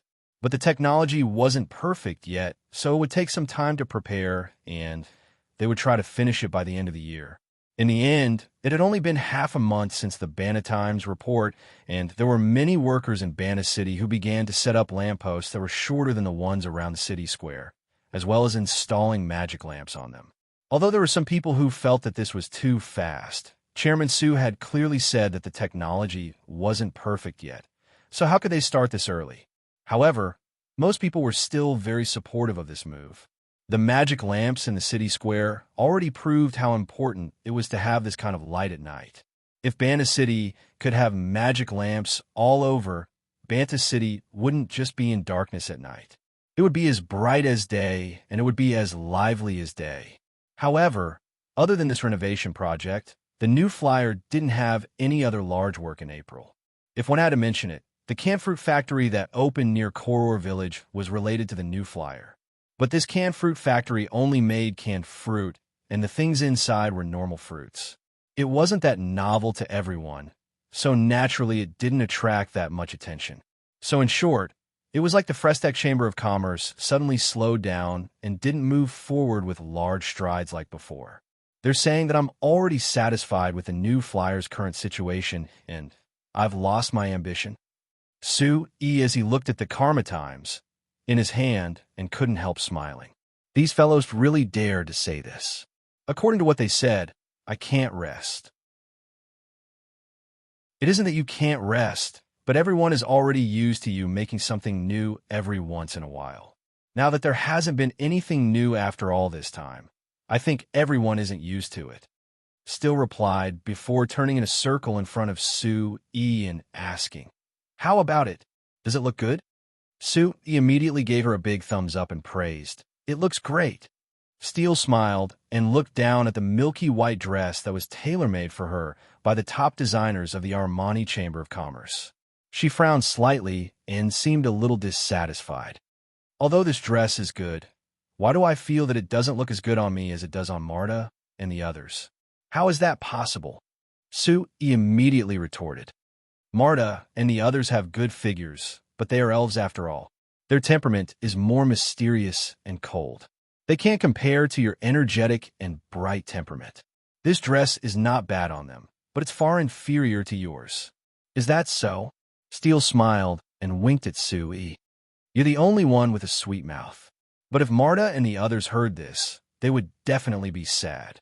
Tisk, what's there to be sad about? Even if they were here right now, I would say the same thing. Would they dare to have a problem with me praising my wife? Then again, you're the manager of the three of them, so they wouldn't have any opinions about you. Don't you think? Sue said with a smile. Hey, I'm not your wife until 3 days later. Don't call me that until then. Steele scolded with a smile. Then she thought for a bit and shook her head with a bitter smile.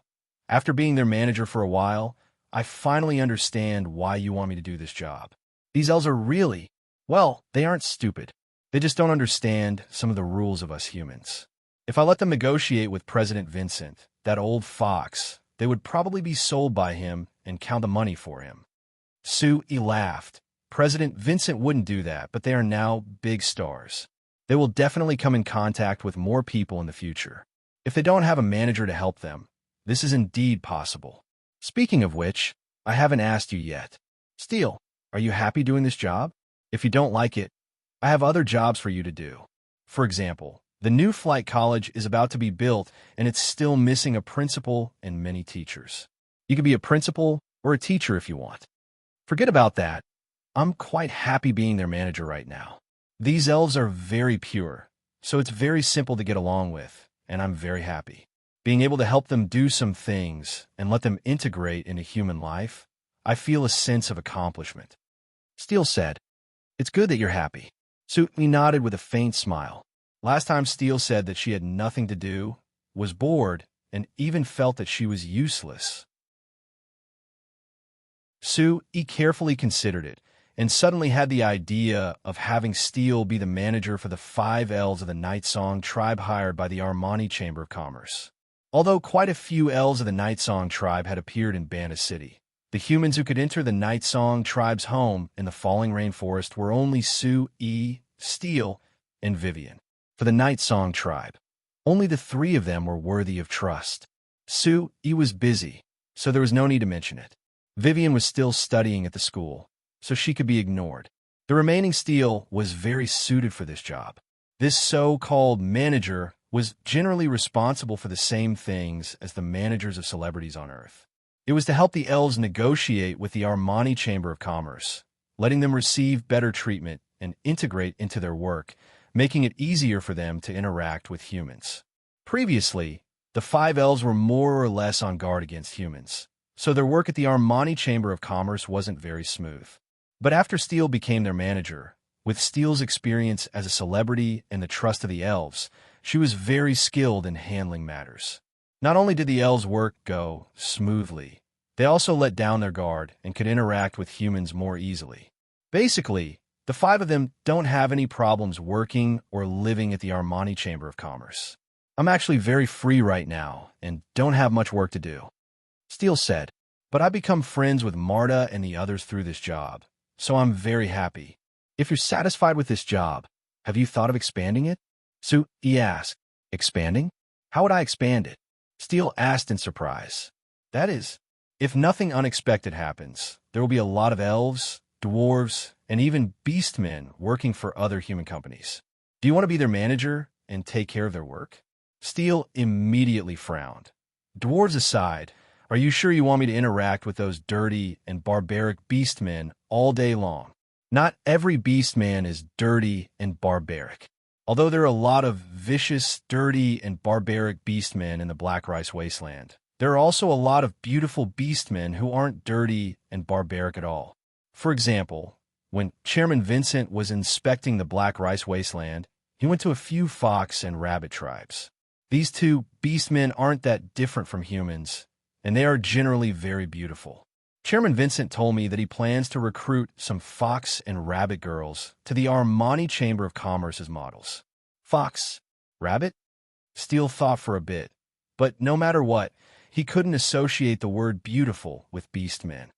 All right, even if it's like this, I won't be able to do it by myself. This is simple. You can set up a manager company. Oh, a manager company. The main business of the company is to act as a manager for other races and help them deal with all kinds of work for human companies. You won't be able to do it by yourself, so you can find a few helpers. For example, if you don't want to interact with those dirty and barbaric werewolves or bulls, then you can find someone who is willing to do the work. This idea isn't bad. Steele seriously thought for a bit before saying, Marta and the others said that they are very happy working in the Armani Chamber of Commerce. It's much more interesting than staying in the Night Song tribe all day long. They even said that they don't want to go back to the Night Song tribe. From their point of view, there should be a lot of other races that are willing to work for a human company and live with humans. This job should be very promising, but you better let me think about it. Should I keep doing it or not? Seeing Steele frown in deep thought, Sue-E smiled, grabbed her waist, and kissed her face. Whether you want to keep doing it or not, you can think about it later. As for now, you should think about how to marry me in the most beautiful way possible. Steele rolled her eyes at Sue-E. Am I not beautiful right now?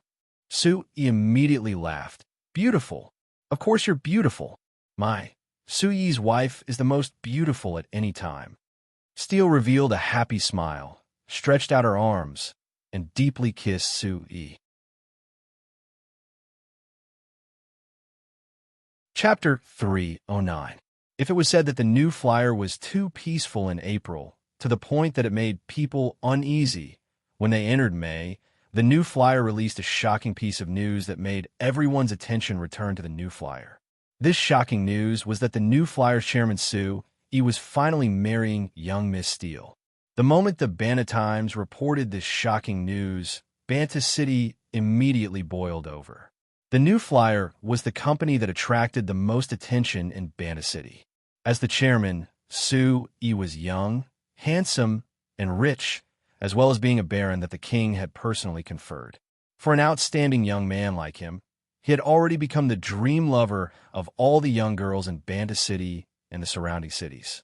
Even after Sue-E and Steele confirmed their relationship, there were countless girls who boldly confessed to Sue-E. There were even countless noble young misses who attended the same banquet as Sue-E, publicly expressing their love for Sue-E. Now that he was officially announcing his marriage, it instantly broke the hearts of countless girls who secretly admired him. Compared to the influence of Sue-E, not only was Steele not inferior, she was even stronger. As the recognized Banta goddess by the people of Banta City and the surrounding cities, even if Steele hadn't appeared on the billboards of the new flyer in a long time, in the hearts of the men of Banta City and the surrounding cities, she was still the goddess of everyone's hearts. When Steele announced her relationship with Sue-E, it had broken the hearts of countless men. Then when she announced her engagement to Sue-E, it was equal to cutting a knife into the hearts of these people. Now that Steele announced her marriage to Sue-E, it broke the hearts of all the men who secretly admired her. In the end, once the news of their marriage was spread, countless people in Banta City and the surrounding cities began to cry as tears flowed like rivers. However, compared to sadness, more people chose to give their blessings. In the eyes of most people, Sue-E and Steele were the most compatible couple. It was extremely rare for a girl to be a match for Sue-E, and even rarer for a man to be a match for Steele. The union between the two of them was the consensus of almost everyone. It even included everyone's beautiful expectations and wishes for love. If the two of them broke up, there would probably be more people who would feel sad. Now, the two of them had gone from falling in love to getting engaged, and from getting engaged to getting married. During this period, there was no negative news. They had always been extremely sweet and had satisfied almost everyone's expectations. According to the evaluation of their marriage in the Banta Times, if the two of them didn't get married, it would be a betrayal of love, and even the gods wouldn't let them off. The wedding date was set for May 3rd. According to Sue-E's thoughts, he wanted to set it on June 7th because this was the day he met Steele for the first time, so it was very memorable. But Steele's birthday was on May 16th, so after this day, Steele would be 22 years old. According to a tradition that Sue-E felt was very strange, if a girl got married when she was 22, it was very likely that her marriage wouldn't be happy. So the girls of the signs either chose to get married before or after the age of 22. But Sue, E, and Steele, as well as great magician Camilla, weren't willing to wait another year before getting married. So they chose to get married before May 16th and set it on May 3rd. According to the legends of the signs, May 3rd was the birth date of one of the 6 gods, the new moon goddess, Irene Shoka. If one got married on this day, they would receive the blessings of the new moon goddess Irene Shoka, making their marriage a happy one. So not only Sue, E, and Steele on May 3rd, there were many other unmarried couples in Banda City that chose to get married on this day. Of course, it was impossible for another couple's wedding to attract as much attention as Sue, E, and Steele's wedding. On May 3rd, it was very likely that the biggest wedding in the history of Banda City would be held in a manor in the northwest suburbs of Banda City. This manor was given to them by Chairman Cruz as an engagement gift. It had been renovated the entire time after the engagement, and it had only been finished half a month ago. The two of them would be moving in for the first time since their wedding. Naturally, there was no need to elaborate on how grand the wedding was. Just the list of people who attended the wedding was enough to dazzle everyone. First, the host of the wedding was Banta City's city lord, Count Sean Samo. As the city lord, Lord Count was actually hosting the wedding. This was simply an unbelievable matter. However, the Lord City Lord had done this, and he looked very happy. Next, the representative of the bride's side was His Excellency, Great Magician Camilla. As a great magician, his status wasn't lower than Count Samo's at all. Compared to him, although Steele's parents sitting to the left and right of Great Magician Camilla were also high-grade magicians, they were much inferior. Other than the two most important people in Banda City, all the nobles of Banda City had come to this wedding without a single exception, sending their blessings and gifts. Even Baron Belil Stagg, who everyone thought was at odds with Sue, E, and the new flyer, had surprisingly come to this wedding. Moreover, he didn't seem forced at all when he sent his blessings. Rather, his smile was filled with sincerity. Other than the nobles, there were all the leaders of Banta City's companies. Not only was the Serene Chamber of Commerce's Chairman Rank, the Amsterdam Chamber of Commerce's Chairman Cruz, the Armani Chamber of Commerce's Chairman Vincent, and the Fulcao Chamber of Commerce's Chairman Morgan. There were all the chairmen of large and small companies that had come to this wedding without a single exception. For these companies that competed with each other, it was almost impossible for all the chairmen to gather together like this. However, Su Yi's wedding had miraculously gathered everyone together, and everyone had sent their most sincere blessings to Su Yi. Just based on this, it was enough to see Su Yi's position in Banta City's business world. If one seriously thought about it, they would know that this wasn't strange at all. The reason why Banta City was this prosperous was because of Su Yi and the new flyer. Whether it was directly or indirectly, all the companies in Banta City had benefited from the new flyer. Not to mention the small component companies in the city. They had all appeared because of the new flyer's small company support plan. These small companies could earn at least several thousand gold coins a year. Before this, they were just normal people in Banta City, earning less than 100 gold coins a year. In the hearts of these people, naturally they were filled with gratitude towards Su Yi. Other than these people, the ones who were most grateful to Su Yi were the normal farmers in the villages outside Banta City. Since the appearance of the new flyer, first they invented various agricultural magic machines, greatly increasing the efficiency of Banta City's farms. Now in just 2 years, they had freed everyone from the pain of not being able to eat their fill. After this, because the new flyer had driven the development of Banta City, every farmer could find a suitable job. They could earn a high income that they didn't dare imagine before each month. Now the farmers of Banta City didn't just want to eat their fill, they even had extra gold coins to pursue a higher quality of life. All of this also came from a new flyer. So at this wedding, other than the nobles and merchants, there were also many normal farmers who came to celebrate. This was also a scene that was hard to see. For a large merchant like Su Yi's wedding, the ones who came should be nobles and other merchants of the same status as him. But now there were all these normal farmers who didn't match his status. It really was a bit strange. But Su Yi didn't reject any of these guests and invited them all in. So perhaps this was the biggest wedding in the history of Banda City. With the most complete set of guests in the history of Banda City, it officially began. Although compared to the dynasties of Earth, the wedding ceremony of signs was much simpler. With Su Yi's status, he still had to go through all the necessary procedures for this wedding. After receiving the blessings of a priest specially invited from Anvil Mars City, Su Yi and Steel first swore to the gods. Then, because of Su Yi's status as a noble, he swore to Count Samo, who had the highest status among the nobles present, that he would protect Steel for life. Then, because the two of them were magicians, with great magician Camilla as a witness, they swore a magic oath at the same time. After swearing this oath, they received all kinds of blessings. This was a process that took an hour to finish. Therefore, according to the rules, as long as they were guests of the wedding, they were qualified to give their blessings to the newlyweds. There were just too many guests this time. From great magician Camilla and Samo Count to the normal farmers. Even if they only sent a single representative, there were still several hundred people taking turns to give their blessings to Su Yi and Steel. At the end of the wedding, naturally, it was the newlyweds showing their intimacy in front of everyone. If it was a normal girl, most of them would lower their head at this time to show their shyness. However, Steel raised her head and looked at Su Yi, confidently sticking her lips out. Su Yi revealed a faint smile and reached out to take Steel in his embrace. Lowering his head, their lips were tightly pressed together. Oh! The cheers were like thunder that filled the manor.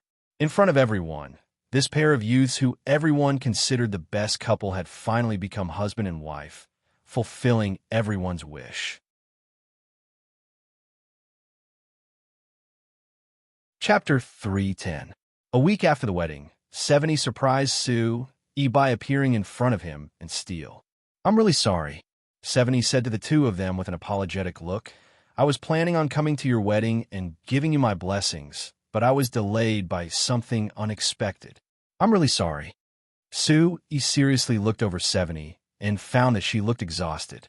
He couldn't help knitting his brows and waving his hand. "This isn't that big of a deal. Your Highness is busy, so it's normal for you to be delayed. But Your Highness, I've heard that your situation hasn't been good recently." 70 revealed a surprised look. She looked at Su Yi and asked back, "Why are you asking this?" "This is something I've inferred from some things, and there are some other people who have revealed some information to me." "Does this include Count Samo?" 70 asked. "Count Samo didn't say it, but he did tell me that his successor was someone from the Stag family. I think this isn't the result Your Highness wants to see." Su Yi paused before saying, "Other than that, Viscount Leslie also revealed some things to me in his letter." "Your Highness, didn't those fellows from the Noble Senate support you before? Why are you suddenly supporting His Highness Prince Eric now?" 70 looked at Steel. Su Yi immediately said, "Steel is my wife. I don't need to hide anything from her. I'm envious and happy about the close relationship between you and Steel." 70 revealed a smile before shaking her head. "It's a pity that I can't find anyone who can confess everything to him. So, there are some things that I can't tell you." Su Yi gave a shrug and said with a smile of self-ridicule, "I thought that I was Your Highness' firm ally." Hearing Su Yi's honorifics, how could 70 not know that Su Yi was expressing the dissatisfaction in his heart? However, she could only say with a bitter laugh, "Su Yi, it isn't that I'm not willing to tell you, but I can't. There are many things that if you knew about, I think that with my understanding of your personality, you would definitely choose to participate. But for now, I don't want you to do this. New Flyer has developed very well, and I've always treated it as the hope of our Lampari kingdom. I don't want it to be destroyed before it has truly developed. Do you understand what I mean?" Hearing the sincerity in 70's voice, Steel reached out his hand and shook Su Yi's hand, shaking his head at him. Su Yi gave a deep sigh and looked over 70 for a bit before seriously saying, "Your Highness, I understand your thoughts, but I also hope that you can understand mine. In my opinion, you're the most suitable successor of the kingdom because you truly want the Lampari kingdom to become strong, unlike some people who only want the crown. So no matter what, I will fully support you." Although many people had already classified Sue, E, and New Flyer as supporters of Her Highness 70, this was the first time that Sue, E had directly expressed his attitude. 70 could hear the seriousness in Sue Yi's voice, and her heart couldn't help skipping a beat.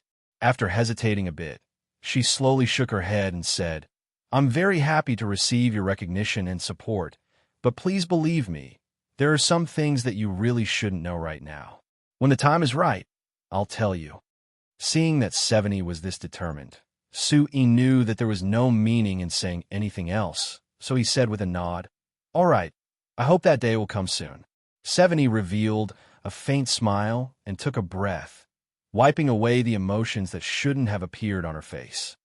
"Let's discuss business. Since you already know that the one taking over as Samo Count is Star Count, you should already know what kind of effect this matter will have on you in New Flyer." Sui slowly nodded yes. "But I only know that there will be bad effects, but I don't know how bad it will be. I can only say that it will be worse than you can imagine," 70 said with a serious look. "Is that so?" Sui and Steele both knit their brows. "So you're saying that your relationship with His Royal Highness has already reached such a bare state? It can be said like this." 70's voice was a bit helpless. "Although this isn't what I want to see, this is the truth. Moreover, I don't have the power to oppose this matter, so I can only remind you to be careful and try not to create an excuse for Royal Brother. Do you understand what I mean?" Sui knit his brows even more and said with a bitter laugh, "Are you trying to make me a coward? Royal Father once told me something. If you want to achieve great things, you have to learn how to be patient when necessary. I'll pass this on to you now," 70 said in a serious voice. Sui looked at 70 and shook his head. "Your Highness, these words are suitable for me, but I'm afraid they aren't suitable for you. If you don't make a decision, you'll disappoint many people who support you. Could it be that you really think that His Highness Eric is more suited for the throne than you? I don't want to discuss this." 70 shook her head and cut off this topic. "Chairman Sue, other than giving my blessings to you and Steele, I also have a few important things to discuss with you. The first thing is the matter of the magic trebuchet. Is there a problem with the magic trebuchet?" Sui asked. Viscount Leslie's letter said that the magic trebuchet displayed a very strong might in the battle to the north, forcing the Sac Kingdom's soldiers to retreat again and again, not even being able to hold a single position. Yes, the magic trebuchet is indeed very strong, but the more outstanding it is, the more the Army headquarters doesn't want the technology to fall into the hands of others. After the Army headquarters research, they hope that the New Flyer can give the magic trebuchet technology to the Army headquarters and send the relevant technicians to help the Army headquarters arsenal grasp the technology to make the magic trebuchet. 70 said, "Your Highness, is this your idea?" Sui honestly asked. 70 blinked in a daze before replying, "This is the Army headquarters idea." Sui instantly understood. "Then can I reject it?" "Of course not." Hearing this response, Sui couldn't help giving a cold laugh. "Then can I ask, what kind of compensation would the Army headquarters give me?" 70 was silent for a bit before slowly replying, "This is the decision of the Army headquarters and the Kingdom's Parliament. In the future, the technology related to the Kingdom's military equipment can't be in private hands." "This means that there's no compensation?" Sui kept asking. 70 slowly shook her head. "Very good." Sui gave another cold laugh. "To put it bluntly, they want me to hand it over for free. It seems like the faces of the Army headquarters aren't that thick. They know that it's embarrassing for them to make this request to me, so they actually push Your Highness out as a shield. All right, I can choose to hand it over for free since I am just a normal merchant. I can't compete with the Army headquarters. But Your Highness, please tell the Army headquarters and the Kingdom's Parliament for me. Let them think about the serious consequences of doing this." 70 revealed a bitter smile before saying with a sigh, "Sui, I hope that you won't lose confidence in the kingdom because of this matter. Royal Father still places importance on you and the New Flyer. If it's this important, then it's fine if you don't want it." Sui said with a cold snort before looking at 70 with a gaze of meaning. "As for losing confidence, I only have confidence in Your Highness. I just hope that you won't make me lose confidence." 70 was silent, and the room fell into silence. Feeling the awkward atmosphere in the room, Steele forced out a smile before saying to 70, "Your Highness, this is the first matter. What about the second matter?" 70 took a breath and calmed down. She replied with a faint smile to Steele.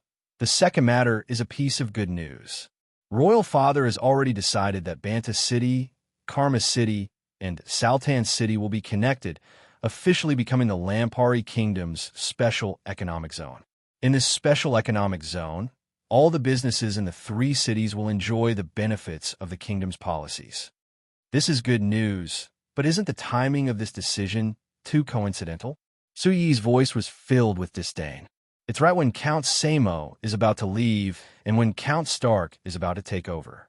Your Highness, are you certain this isn't paving the way for Count Stark? No matter what you think, isn't this a good thing for Banta City?" 70 said. After becoming a special economic zone, all the companies in Banta City will enjoy the special treatment of the kingdom's policies.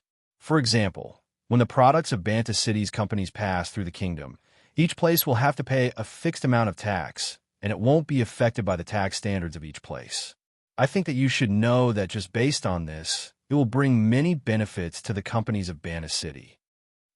This is indeed a good thing." Su Yi nodded. Because the Lampari Kingdom didn't have a uniform tax standard, it was set by the city lord of each place.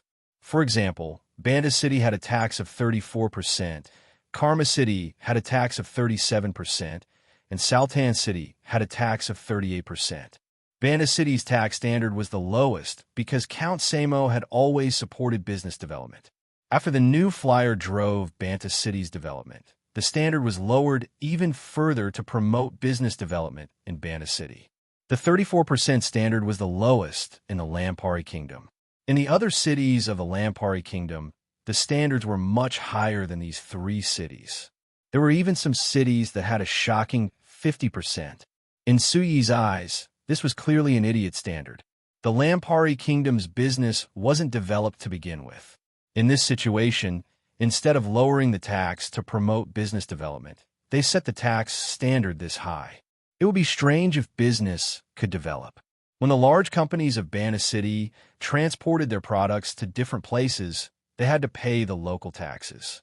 So if they chose to transport their products to other places, adding in the transportation costs, there were many times when they couldn't earn as much as selling in Banta City or the surrounding cities.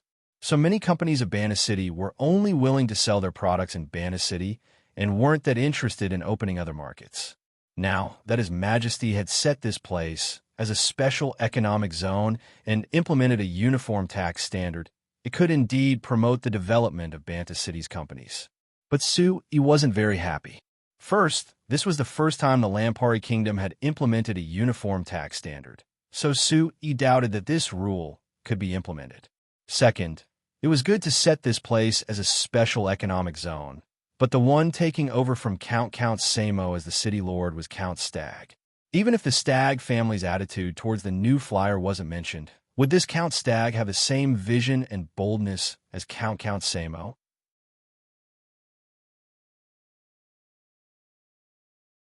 Chapter 3:11. Even if Su Yi was worried, New Flyer's development didn't slow down at all.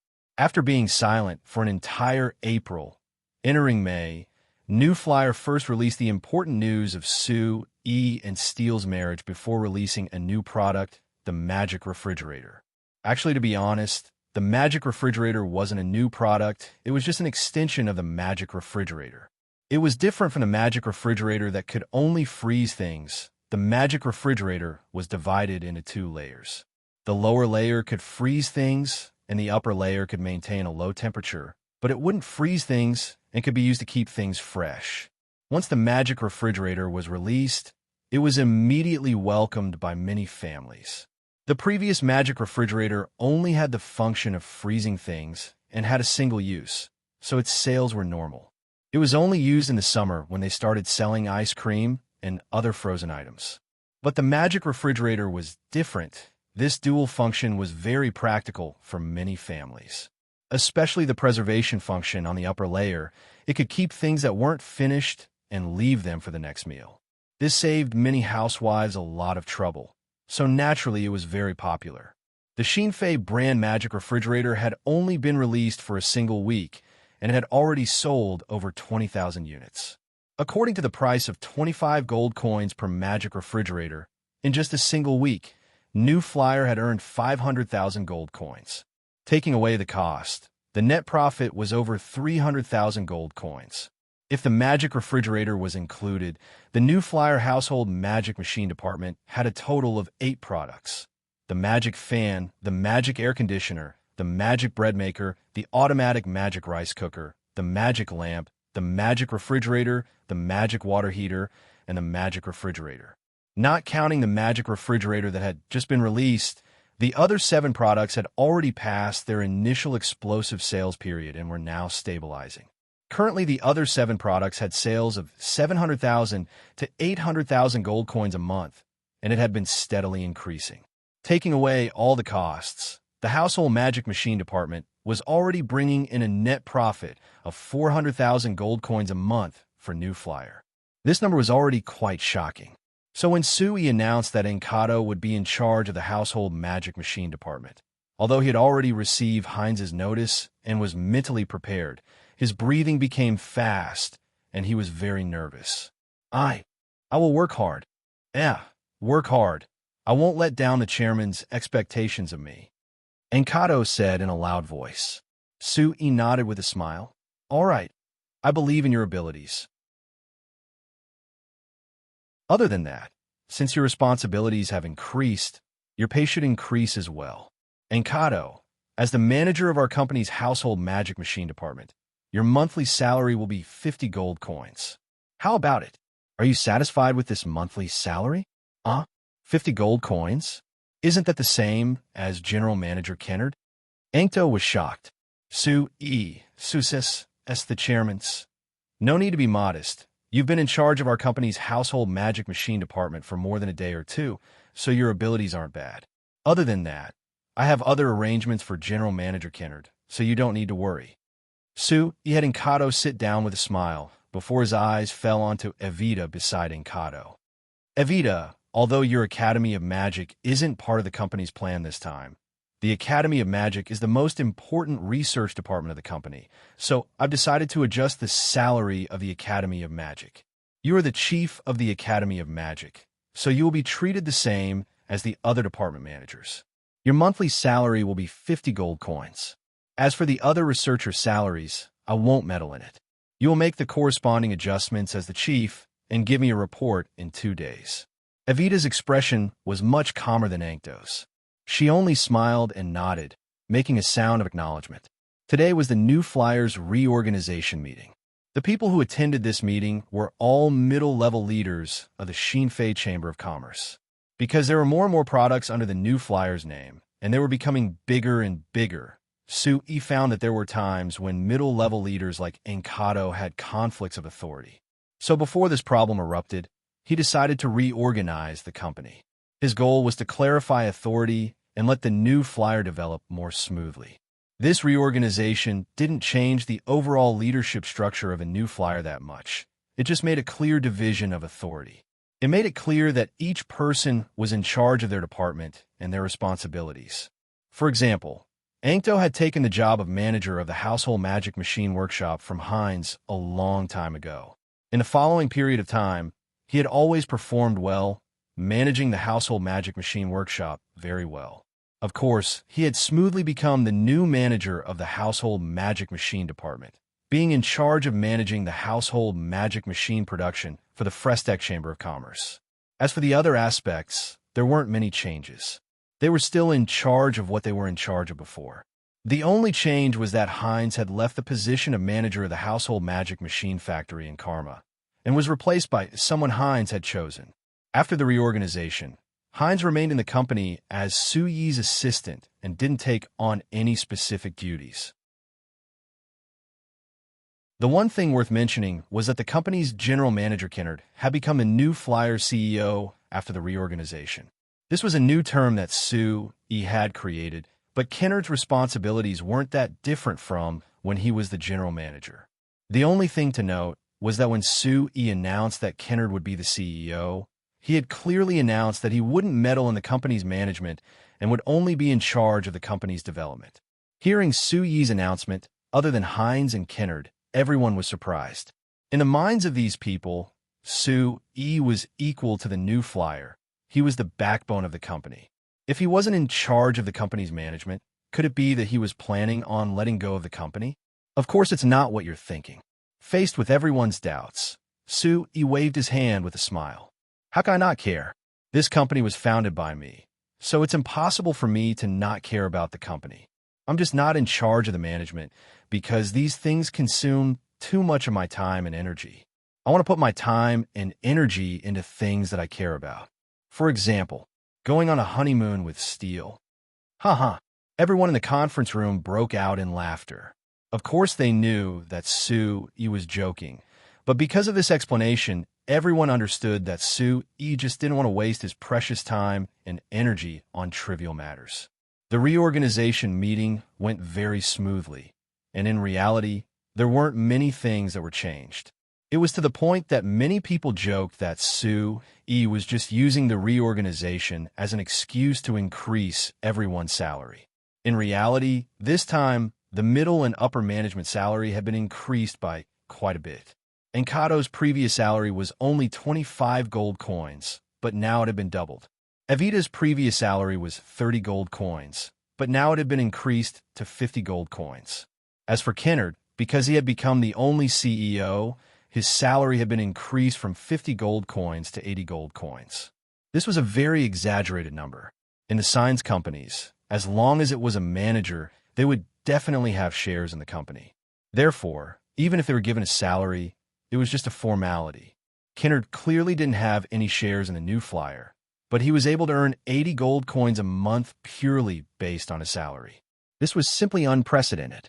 Even department managers like Evita, Encado, and Cambai had never received a salary of 50 gold coins a month. I feel that this is a very good opportunity for publicity. After the meeting ended, Kennard looked for Sue and suggested, "Chairman, haven't you always been worried about our company's lack of management talents? If we publicize the fact that our company has such a high salary for managers, I believe we can find some suitable management talents." Sue waved his hand. "You could decide for yourself. Anyway, you're now the CEO, so this is something you should do. It has nothing to do with me." Kennard's mouth twitched. He wanted to laugh, but couldn't. After thinking for a while, he frowned and asked, "Sir Chairman, are you really planning to completely let go? I feel that the company is still in an important period of development, and we need your leadership." "I've said it, I'm not completely letting go. Rather, I'm giving the management of the company to you, so that I can have more time and energy to consider how the company should develop in the future." Sue paused before suddenly giving a sigh. He looked to the northwest of Banta City and slightly narrowed his eyes. "Actually, according to my original intentions, the company just needs to steadily move forward step by step, and it will naturally develop, becoming an existence that can change the world in my mind. But there will always be people in this world who like to cause unnecessary trouble for you." Kennard took a deep look at Sue. After thinking for a bit, he said with a faint smile, "Be assured, Sir Chairman, our company's use can be seen by smart people. I think that no matter what, those people will at least ensure that our company can continue playing its role. Not to mention that Her Highness isn't completely powerless, right?" Sue looked at him and gave a slight nod. "I hope it's like this."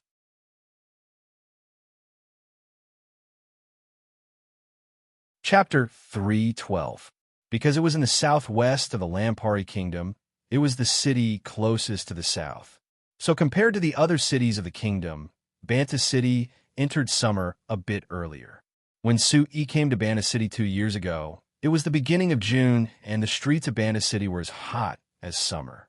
When Banta City entered June this year, the weather quickly became hot. But compared to the other cities of the kingdom, this kind of weather also created a rather special environment for Banta City. It was just June, and a large pile of summer fruits in Koror village had already ripened, entering the harvest season. Just like before, the beginning of June was a good day to pick sand pears and star fruits. Many of the villagers of Koror village were the same as before, being busy in their orchards during this time, seizing the time to pick fruits. But what was different from before was that the fruits picked in the past would be sent to Bana City to be sold, or they would be sent further to Karma City or Saltan City to be sold. But this year, the sand pears and star fruits picked by the villagers of Koror village were all sent to the new canned fruit factory by the village, not even being sent out of the village. Because of the canned fruit factory, all the fruits in Koror village were bought by New Flyer at last year's market price before they ripened, and they were all turned into canned fruit. After the sand pears and star fruits were sent to the factory, they would be boiled first. After they were boiled, they would be placed in glass jars that were tightly sealed with iron lids. As the fruits were sent to the factory, the sweet fragrance of the boiled fruits floated out of the workshop, enveloping the entire Koror village in an enticing sweet fragrance. Steele took a deep breath of the sweet air and couldn't help praising. "This smell is too good. I want to keep living here." Sue revealed a faint smile. "It's fine if you just smell it for a bit. But if you stay here all day, do you believe that not long after, you'll feel disgusted when you see fruit? Is it that exaggerated?" Steele doubtfully looked at Sue before taking a deep breath beside the pot of canned fruit, revealing an intoxicated look. "How can I be sick of such a fragrant smell?" Sue chuckled and joked. "Then do you want to stay here and work for a week? Let's see if you'll get tired of it."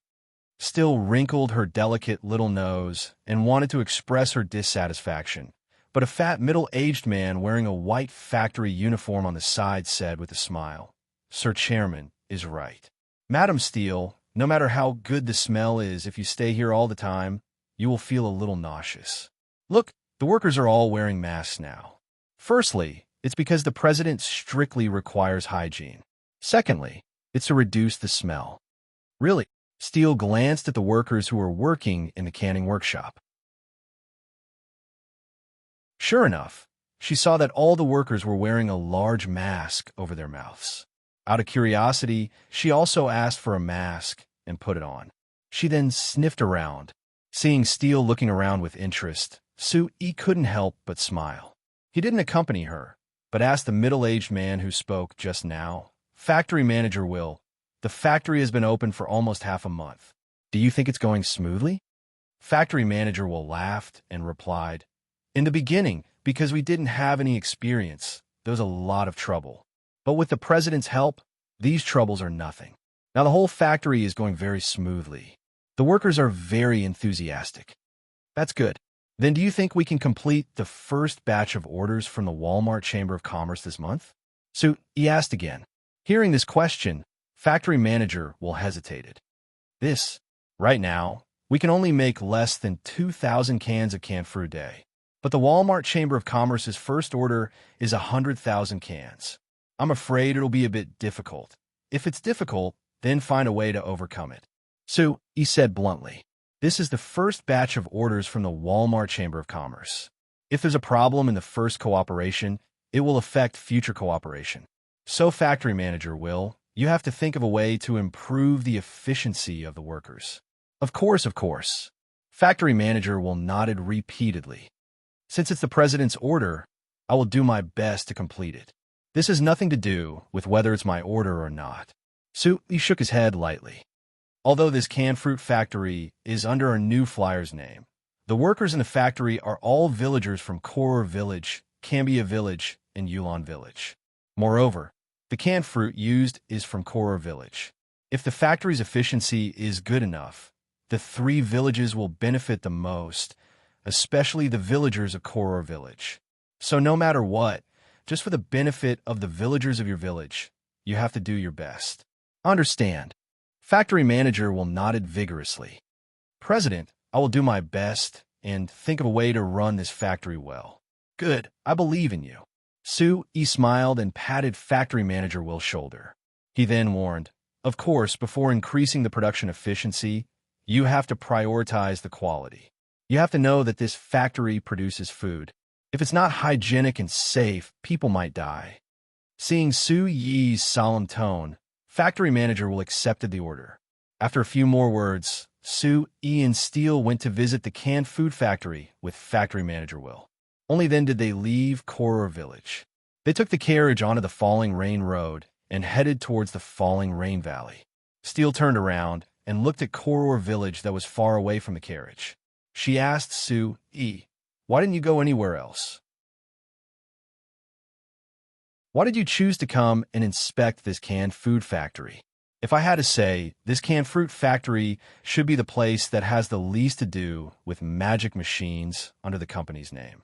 It's precisely because it looks like it has the least to do with magic machines that I chose to inspect it. Sue smiled as he answered. Since I have already announced that I will let go of everything and will no longer interfere with the company's management, then I have to show it.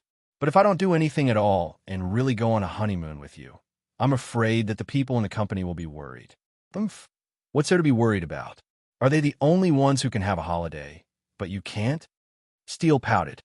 It's not a question of whether I can have a holiday or not. It's related to confidence. If I really don't do anything at all, I'm afraid that others will think that I'm really going to let go. Then I'm sure that a lot of people in the company will lose confidence in the company. There will be big problems. Sue said, I didn't know that you were so narcissistic. Steele poked Sue Yi's cheek with a finger. Chairman Sue, based on your tone, it seems like the Frestec Chamber of Commerce can't do without you. Aren't you too arrogant? I'm that arrogant. Sue laughed. Do you dare to not admit that I'm telling the truth? Steele rolled her eyes. She wanted to refute Sue, but she found that she couldn't refute him at all, because what Sue said was the truth. It wasn't a problem if the new flyer lacked anyone, but it definitely couldn't lack him as the chairman. It wasn't exaggerated to say that Sue could be compared to the new flyer.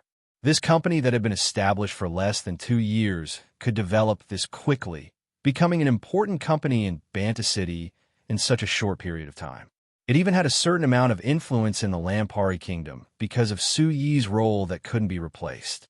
Without anyone else, the new flyer could still operate normally, but without Sue it would definitely be like Sue said, there would be a large problem. Seeing Steele's speechless expression, Sue laughed.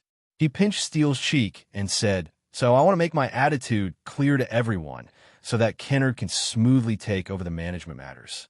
I also want everyone to understand that I am still our new Flyers chairman. This is actually very hard to grasp, but after thinking about it, I found that inspecting the canned fruit factory was a very good choice. Because the canned fruit factory isn't related to our company's main business, the magic machines, if I inspect this place, it won't affect Kennard's main business. Moreover, didn't you notice? When I said those words to factory head Will, there wasn't a single word related to management. Steele tilted her head and thought about it. She found that Sue was right. But after thinking about it, Steele couldn't help but frown. She softly sighed and said, why do you have to make it so troublesome? Actually, everyone knows that you're the only chairman of New Flyer. No matter what you do, it won't reduce your prestige in everyone's hearts. Aren't you tired of thinking about it so much? Sue shrugged his shoulders. It's because I'm tired that I'm thinking of ways to increase Kennard's prestige. Only when Kennard can truly share the management matters for me will I have enough time to do other things. You see, if it was in the past, how could I have so much time to accompany you all day? Don't you feel happy? Steele revealed a sweet smile. She kissed Sue and said softly, of course I'm happy. How can I not be happy that you can relax a bit and not be pressured by a pile of things like before? Sue smiled and kissed her back. He looked out the window in the direction of the carriage, but he sighed in his heart. Although on the surface, it seemed that he could free himself from those tedious management matters and have more time and energy. But in reality, as New Flyer continued to grow, there were more and more things that he had to face and solve as the chairman, and they were also more and more complicated. Moreover, most of these matters involved a lot of things. If he didn't handle them properly, it might cause a big problem. Compared to before, he wasn't much more relaxed.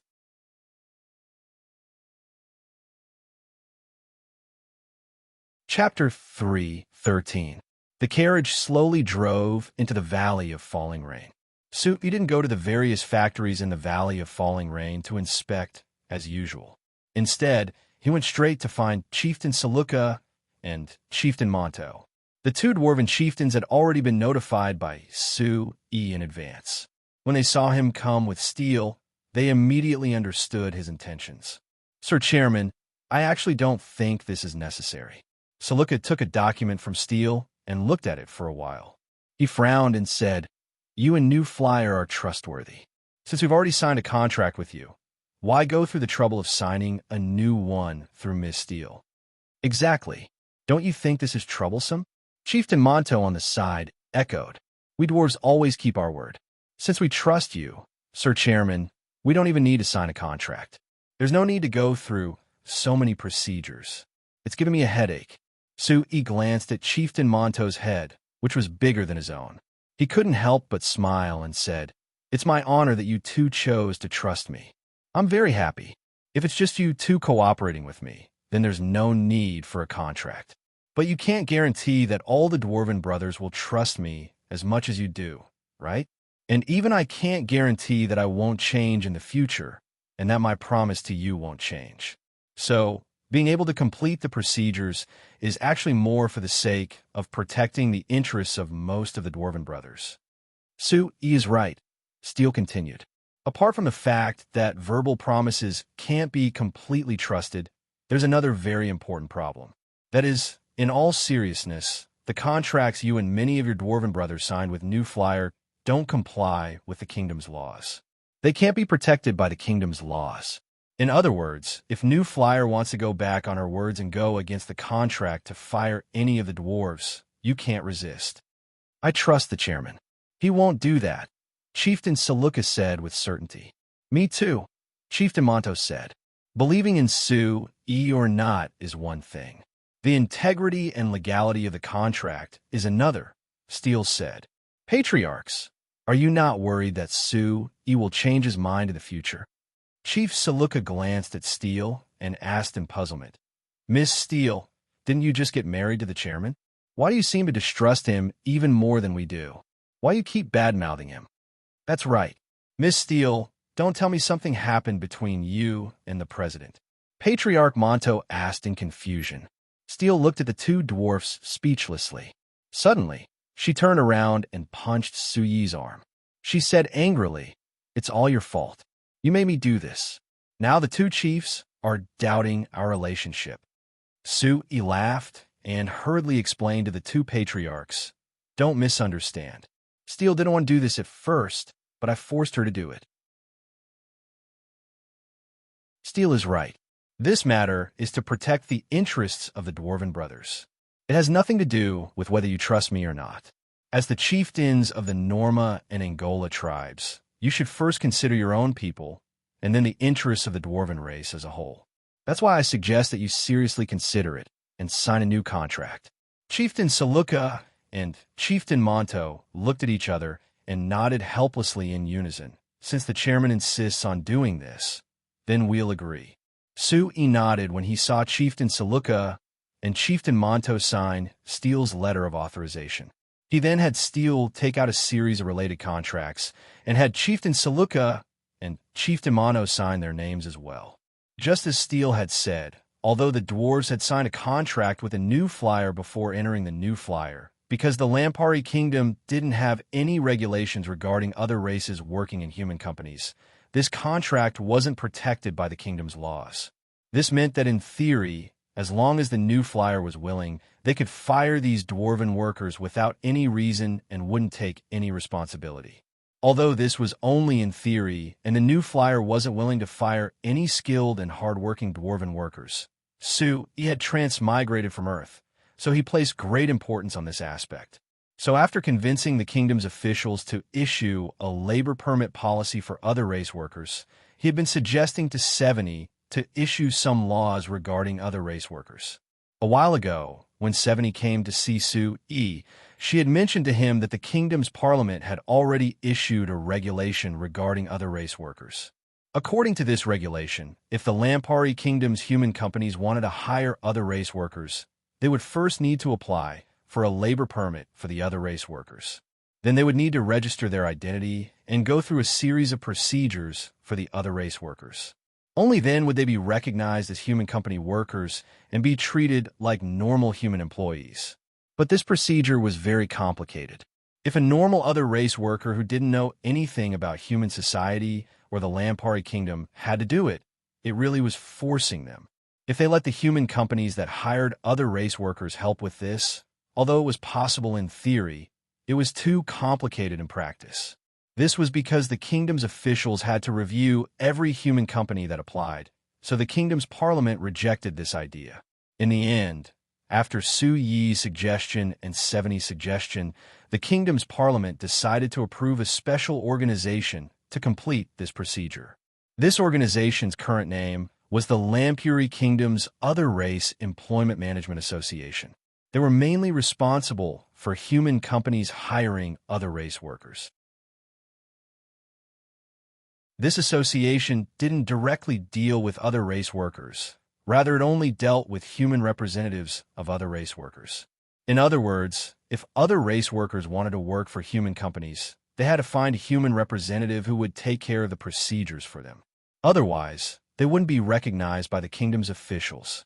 Because the representative couldn't be the company that hired other race workers. After Su Yi and 70 discussed this, they decided to have Steele set up a company that would be in charge of selling food and helping other race workers enter human companies. Su Yi was the most trusted human by other race workers in Bana City and even the entire Lampari kingdom. Steele was his wife, so she had a natural advantage in gaining the trust of other race workers. For example, the Dwarven and Elven workers that New Flyer hired, if they knew that Steele was the representative, they definitely wouldn't have any doubts. In the eyes of Patriarch Saluka and Patriarch Monto, this action was completely unnecessary. They completely trusted Su Yi. Even when Su Yi represented New Flyer and the other dwarves to sign the contract, they were filled with disdain, confusion, and even anger. They felt that Su Yi didn't believe them. Now that this procedure was made even more complicated, naturally, they weren't willing to. But with Su Yi and Still's patient explanation, the two dwarven chiefs expressed their understanding. Human society was, after all, different from dwarven society. It was much more complicated compared to dwarves. Since they chose to work for a human company, they should follow the rules of the humans. But when Steele took out several contracts to explain to the two chiefs, she was directly rejected by the two chiefs. They took a pen and signed their names on the contracts. Seeing the actions of the two chiefs, Su Yi couldn't help but laugh. "Chief Saluka, Chief Monto, aren't you afraid that I'll sell you out if you sign the contracts without even reading them?" Chief Saluka laughed. "We believe in you, Chairman. What is there to be afraid of?" "That's right. Besides, even if you really did sell us out, do we really have to follow what's written here? At worst, we'll just bring our brothers back to the mountains. That's how we used to live anyway," Chief Monto said. Su Yi helplessly shook his head. "Things are different now. Chief Saluka, you have to admit that our dwarven brothers' lives are much better than before. Do you really want them to abandon their current lives and go back to the days when they couldn't even drink wine?" Chief Saluka and Chief Monto looked at each other and shook their heads with bitter smiles. "That's right. Ever since our brothers started working for the company, their lives have been much better than before. I'm afraid that no one would be willing to let our brothers live a hard life like before." Chief Saluka sighed with emotion and then asked, "But this has nothing to do with us signing these contracts, right? We've been with you for almost 2 years. Even if we dwarves don't understand humans, we know that you are absolutely trustworthy. So as long as you're here, we don't need to worry about these problems." "But what if I'm no longer here?" Su Yi immediately asked. "Let's not talk about the possibility that I'm no longer the chairman of a New Flyer. There's one problem that you can't avoid. I'm still a human in the end, and I'll die sooner or later. We humans have a lifespan of 100 years at most. Compared to you humans and elves who can live for hundreds of years, that's a far cry. When I die, I think that most of our dwarven brothers will still be alive and well. When that time comes, will you still be able to trust other humans like you trust me?" Hearing Sui mention the word death several times, Steele couldn't help but reach out to hold Su Yi's hand tightly and move closer to him. The two chiefs were also startled. They looked at Sue for a while and scratched their heads. This is indeed a problem.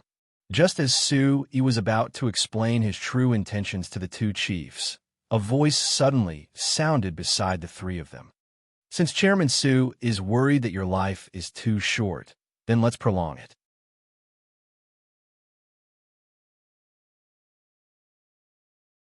Chapter 314. The two of them and the two dwarves looked in the direction of the sound. They saw that the originally empty space was distorted, and a dozen figures slowly emerged from it. Sue looked over and was instantly shocked. Elder Lucia, how did you? Sue looked around. How did you leave the falling rainforest? Elder Lucia revealed a faint smile. Chairman Sue, do you think that I spent my entire life in the falling rainforest? Sue revealed an awkward smile. Of course not.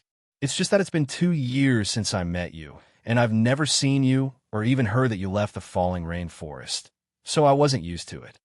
After saying this, his eyes fell onto the other elves that appeared with Elder Lucia. He revealed a faint smile to Agnes beside Elder Lucia before looking at the 3 female elves from the Moon Shadow tribe and asking them, 3 beautiful ladies, have you finished your investigation of the Night Song tribe? The slightly taller female elf in the middle nodded and said, yes, we already understand how the Night Song tribe cooperates with you humans. Now we're asking Elder Lucia to bring us here to discuss with Chairman Sue and experience how to formally interact with you humans. This is very simple. Sue said in a relaxed manner. There are many elves from the Night Song tribe working for our company right now, and they are learning how to interact with humans through working for our company. If you're willing, I also welcome you to join our company, and I'll do my best to help you. No, we're not planning on joining your new flyer. This female elf that Sue remembered to be called Stasia shook her head. Our Moon Shadow tribe is different from the Night Song tribe. We often come into contact with humans in the Principality of Constantine, so we don't need to adapt to this aspect first. According to the Elder's instructions, we only need to experience what it's like to live together with you humans. Oh, do you have any ideas or suggestions? Sue asked curiously. The 3 Moon Shadow tribe elves looked at each other before Stasia replied. I've heard Agnes say that 5 elves from the Night Song tribe have entered Bana City's Armani Chamber of Commerce to work. We want to be like them and enter other human companies other than your new flyer to experience. Chairman Sue, can you help us? You also want to join other chambers of commerce? Sue looked at the 3 female elves, and he couldn't help but want to laugh when he saw their expectant and excited expressions. Could it be that these 3 female elves were like human girls, treating this as an adventure? Yes. Stasia nodded. All right, you could talk to Steel first. Have her act as your representative and help you take care of some basic procedures. The 3 Moon Shadow tribe elves were brought to the side by Steel with Agnes. Sue then asked Elder Lucia, Elder Lucia, did you deliberately let them stay in your tribe for this long? I thought that you would first care about how to extend your lifespan. Elder Lucia said with a faint smile. Chairman Sue, could it be that you're not curious about what I just said? Sue laughed. Of course I'm curious. Although I spoke very casually to Chief Saluka, as a normal person, of course I'm afraid of death. Not to mention that it will take a long time to realize my dream. With the lifespan of a normal human, it's hard to see that dream come true. So I hope that there is a way to extend my lifespan. But lifespan is limited by every race, so I don't have a way to extend it. Right? No, it's not that there isn't a way to extend it. Elder Lucia shook her head. Sue looked at Elder Lucia in confusion, not understanding why she was so obsessed with this problem. Thinking about it, he asked, you wouldn't be talking about making me a great magician, right? Although becoming a great magician will increase one's lifespan, this is only an estimate. There isn't an exact number for how much lifespan will be increased. In the history of signs, it is true that great magicians have lived over 100 years, but there are also many great magicians that only live for a few dozen years. The lifespan of a great magician naturally isn't long, but the lifespan of Archmagus is another matter.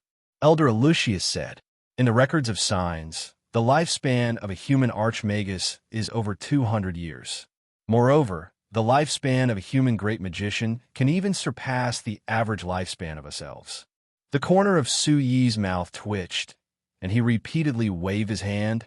I don't even dare to think about becoming an archmagus, let alone a great magus. I remember that ever since humans started learning magic from the elves until now, there's been a total of 5,000 years of history, and there have only been less than 20 great magi. Don't tell me you still think that I can become a legendary figure? If you say that I can become a legendary merchant, then perhaps it would be more reliable. Humans are a race full of miracles and possibilities. Chairman Su, although your talent for magic may not be the most outstanding, but not all great magi have the most outstanding talent for magic. According to my understanding of these 7 human great magi, the reason why they became great magi is because opportunity is often more important than talent. Elder Lucia said with a serious expression. Su Yi looked at Elder Lucia in bewilderment and couldn't help but ask the question in his heart.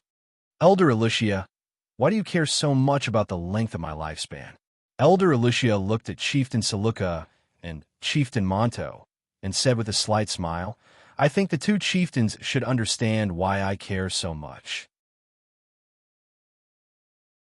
Seeing Su Yi's gaze sweep over, Chieftain Saluka muttered to himself for a moment.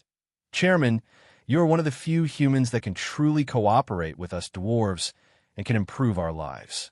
Just like you said earlier, if you're no longer here, the impact on us will be great. If possible, I hope that you can obtain a long lifespan.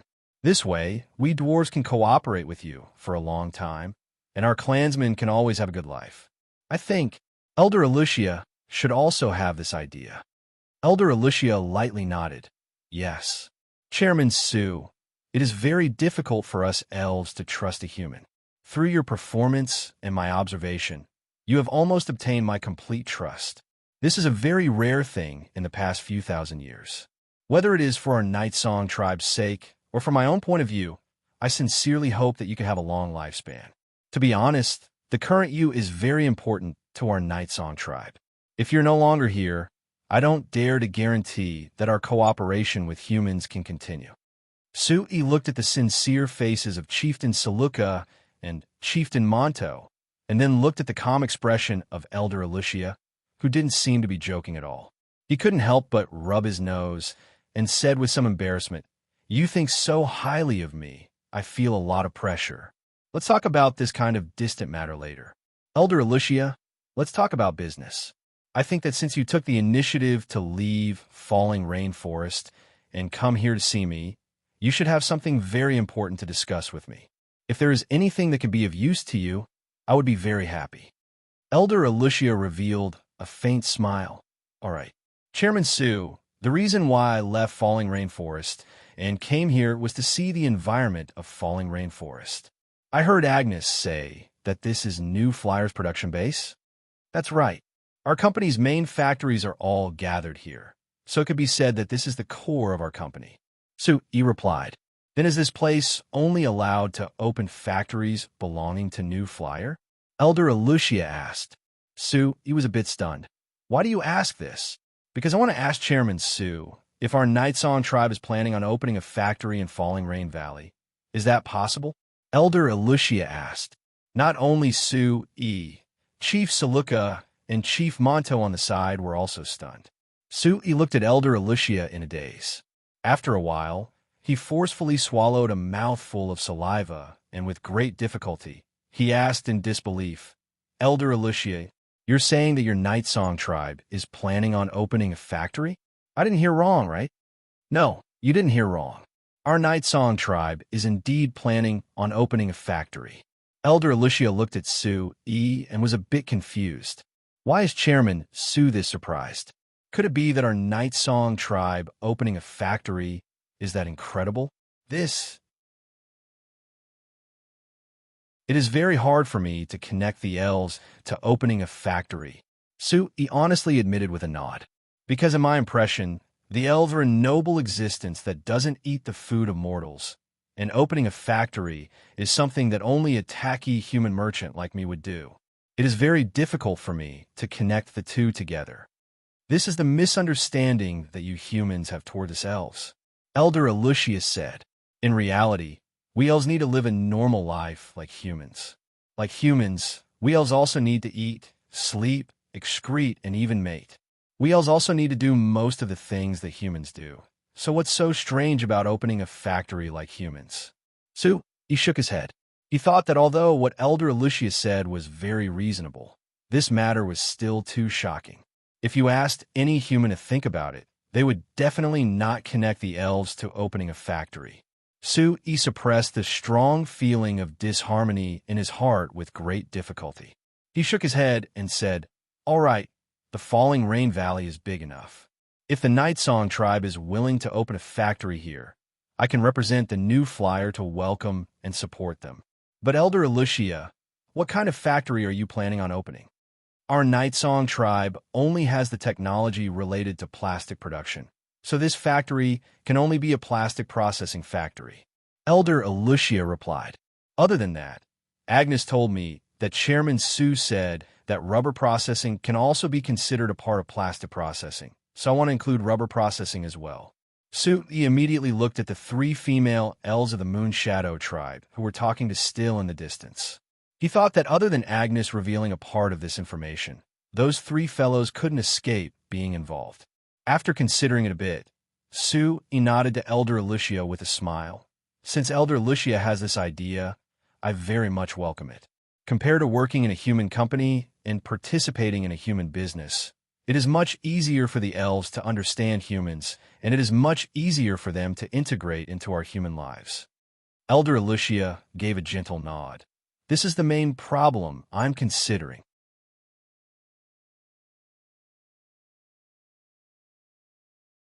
Chapter 315. Ever since the racial war thousands of years ago, humans had seized control of the continent from the elves. The living space of the other races had been constantly compressed by humans, and now there was almost no room for survival.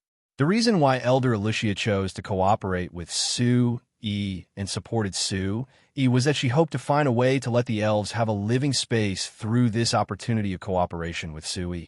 The previous cooperation with New Flyer allowed Elder Aleutius to gradually understand the changes that New Flyer, or more accurately, Sue brought to the Night Song tribe.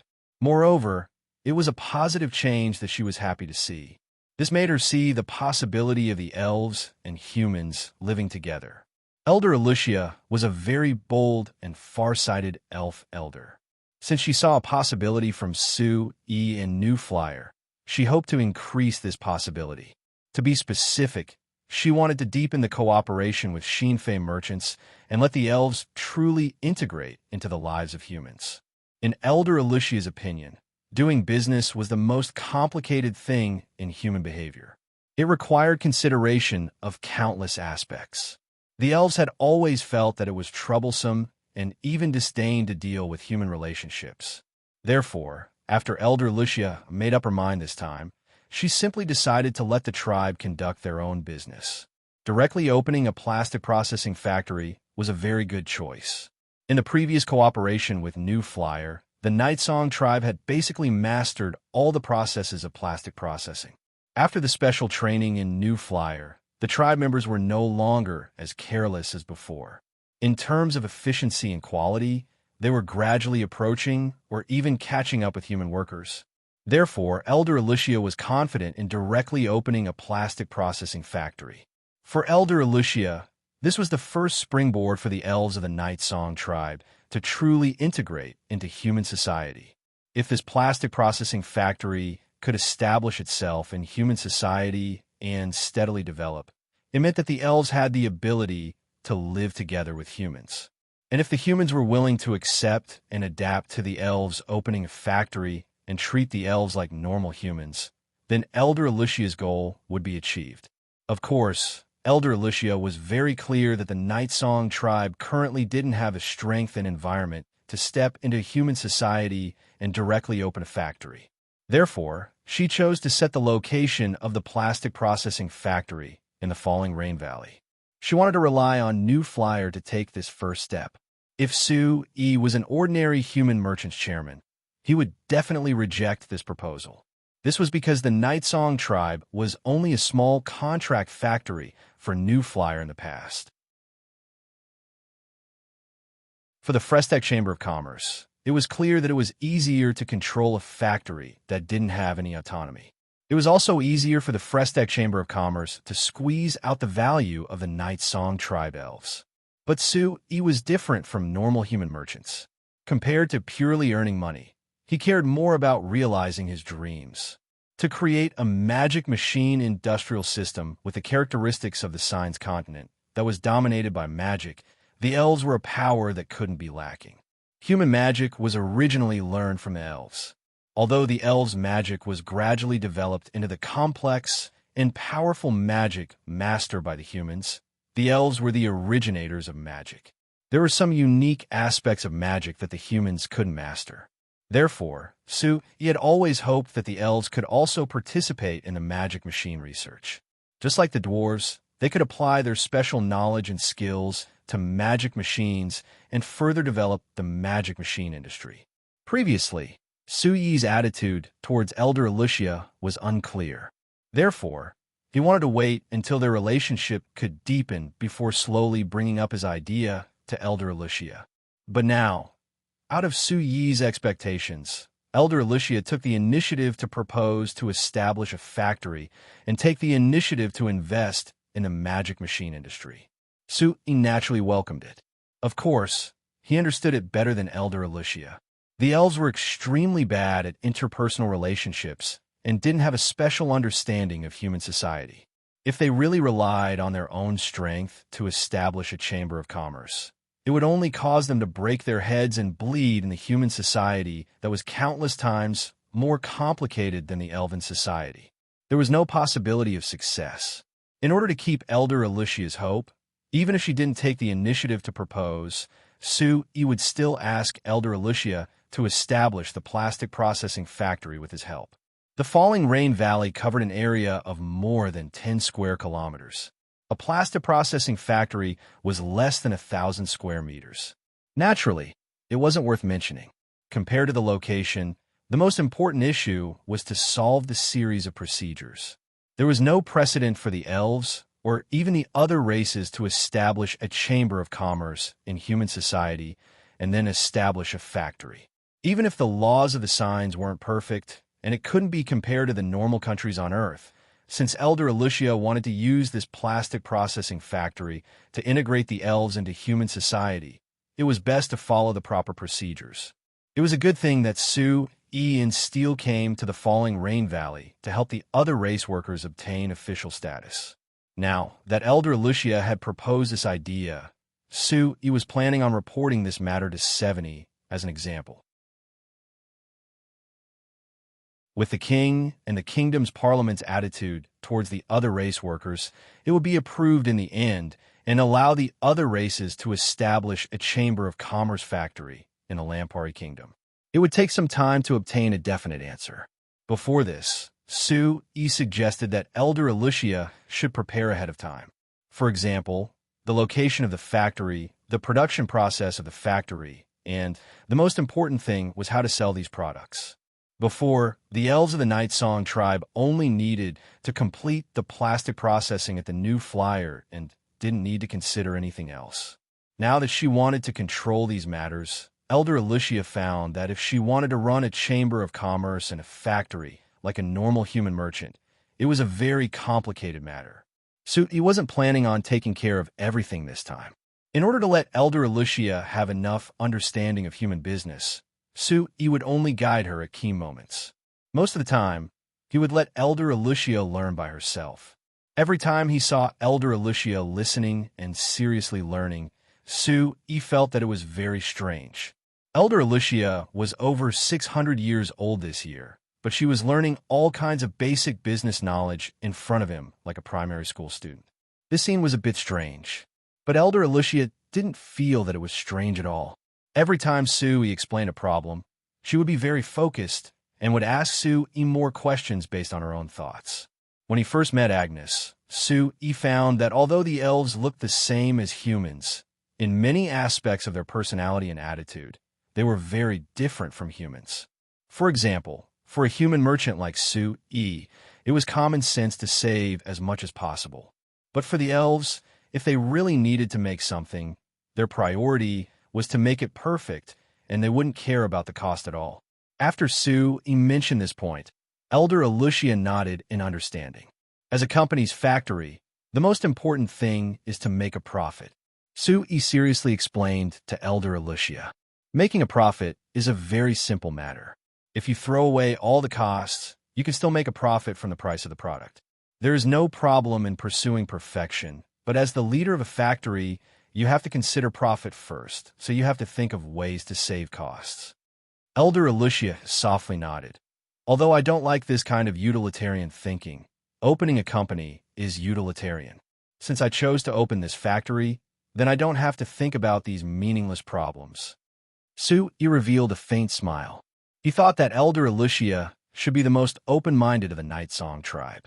She was actually willing to go against the common nature of the elves, to choose this path and accept the utilitarian evaluation. This time, Su Yi only spent a few days teaching Elder Alicia the basic rules of the market. As for the rest of the things that weren't easy to teach, it was up to Elder Alicia to figure out on her own. In these few days, Steele had gradually completed the necessary procedures for the other race workers in the Falling Rain Valley, adding in the 5 Night Song tribe elves that were currently working for the Armani Chamber of Commerce. Steele's New Moon Chamber of Commerce now had 1,276 other race workers as agents. The next step was to wait for the New Moon Chamber of Commerce to report the identities of these other race workers to the upper echelons. Then, they would be able to receive labor permits again. These other race workers could be treated as normal human workers and enjoy the protection of the Lampari Kingdom's laws. Collecting and organizing all the information of these other race workers was a large project. Although Steele was very happy to be busy, Su Yi seriously suggested that Steele find some people who were interested in this work so that she could relax a bit. Seeing Steele rushing back and forth in the Falling Rain Valley to collect the information and obtain the agent rights, Su Yi couldn't help but feel emotional. In the past, it was always Su Yi who was busy and Steele who was very carefree. In the end, it was always Su Yi who didn't have time to accompany Steele. But now that Su Yi had enough free time, Steele was busy with this work and didn't even have time to drink water, let alone stroll around with Su Yi like before. Comparing the changes before and after, it really was a reversal of fortune.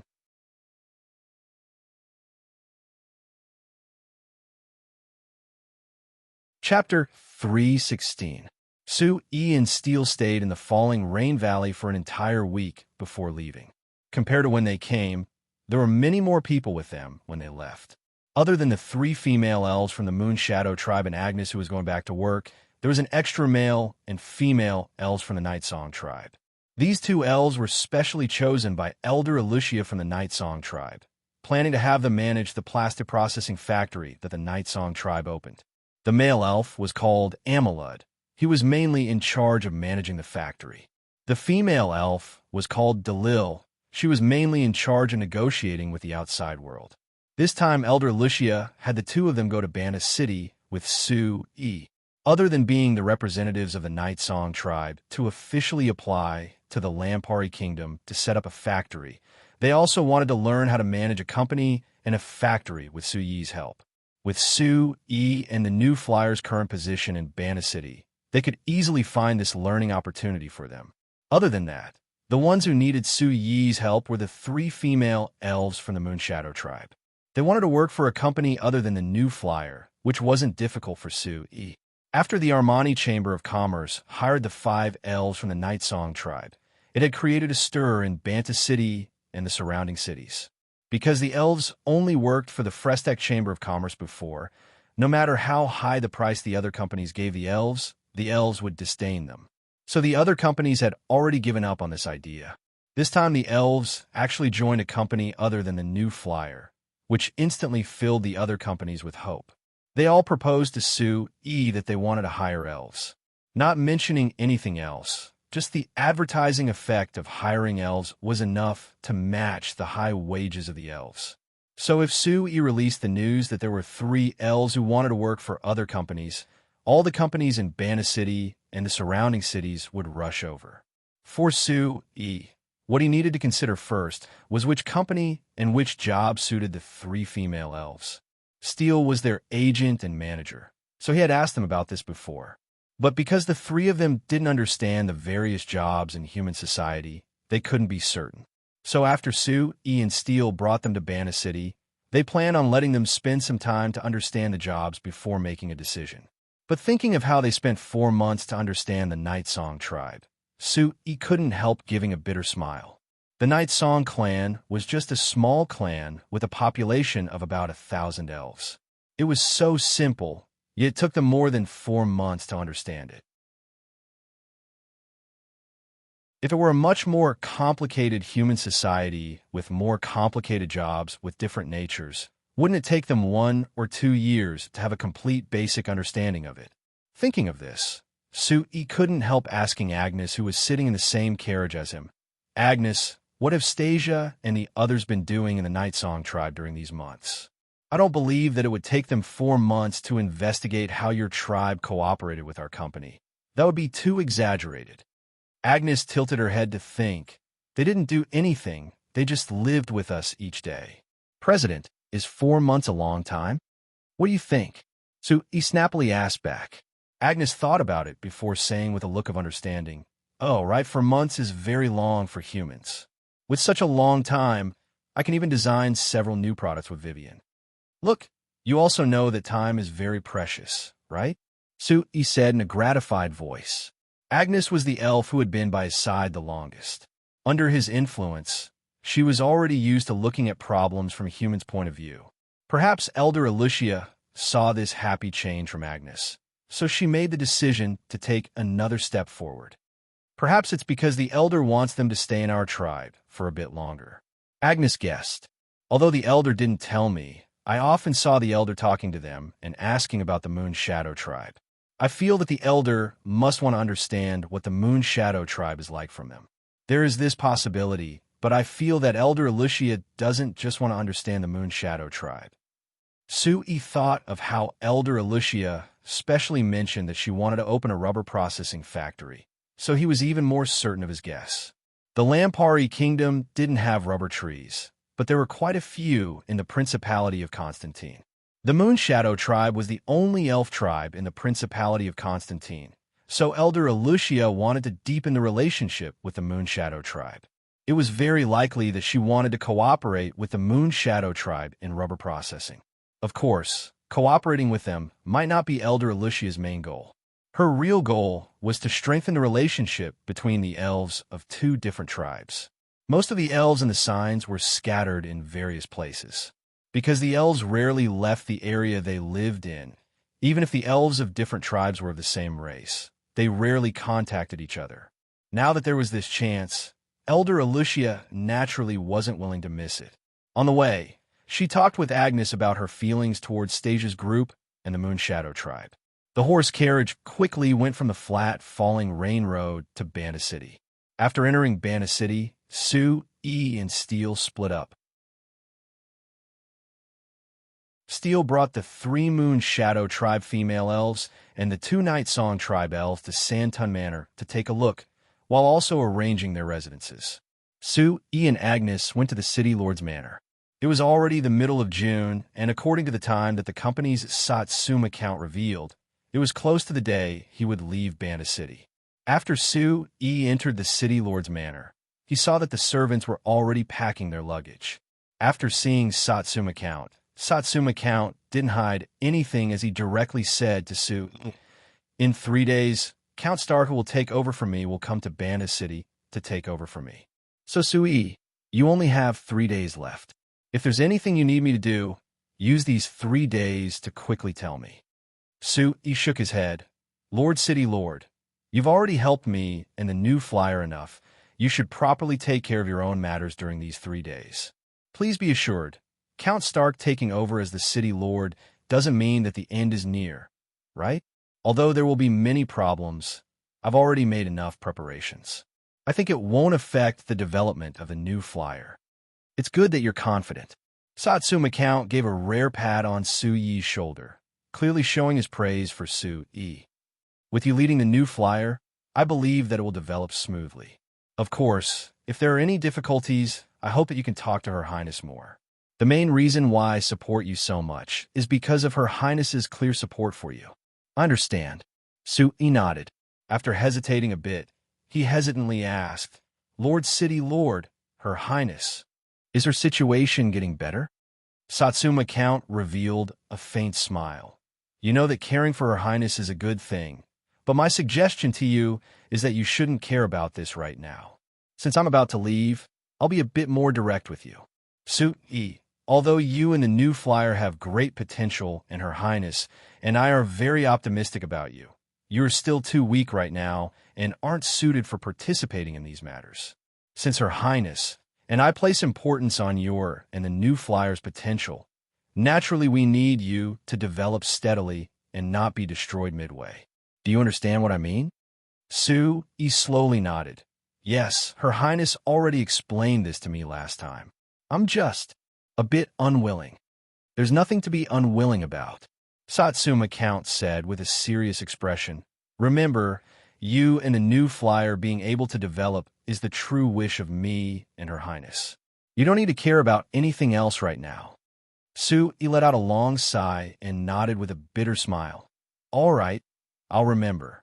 All right, Lord City Lord, let's not talk about these unpleasant things and talk about proper matters. According to the time, today should be the day that Major Matt Conley promised me. Did they arrive on time? Follow me. Su Yi followed Count Satsuma to the back of the city lord's manor. Just as they turned a corner, they could hear endless shouts from behind. It sounded like there were several hundred people.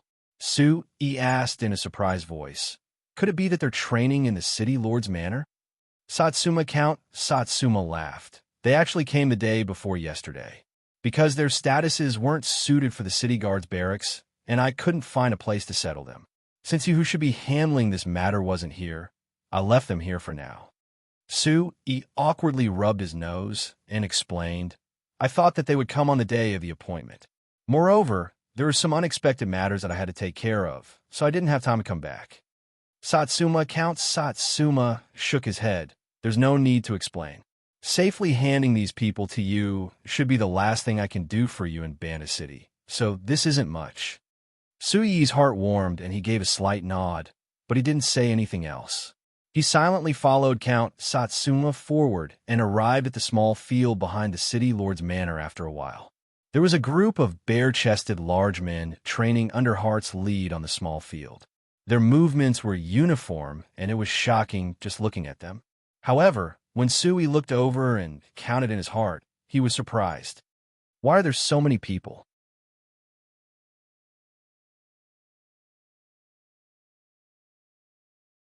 Chapter 317. When Su Yi discussed this with Major Matt Conley, he hoped that he could provide 300 retired soldiers to New Flyer, allowing the New Flyer's guards to be established. However, no matter how one looked at it, there were more than 300 soldiers training under Hart's lead. There's no need to count. There are a total of 500 people. Moreover, I can guarantee that before they retired from the army, they were all elites. Count Samo said with a faint smile. Su Yi looked at the training men in confusion before asking Count Samo, why? You don't understand? I'll tell you the truth. This is Her Highness' idea. She has taken special care of Major Matt Conley to meet your requirements in excess of their own. Therefore, Matt Conley not only helped you get 200 more men, but he also specially selected the best of the best. It wouldn't be exaggerated to say that if these 500 soldiers didn't retire and formed a squad, as long as they trained for a bit, their battle strength wouldn't be inferior to a large group of soldiers in the kingdom's army. Count Samo's eyes had a trace of envy towards Su Yi. It was unknown if he was envious that Su Yi's new flyer would have 500 elite soldiers, or envious that Her Highness 70 would pay special attention to him.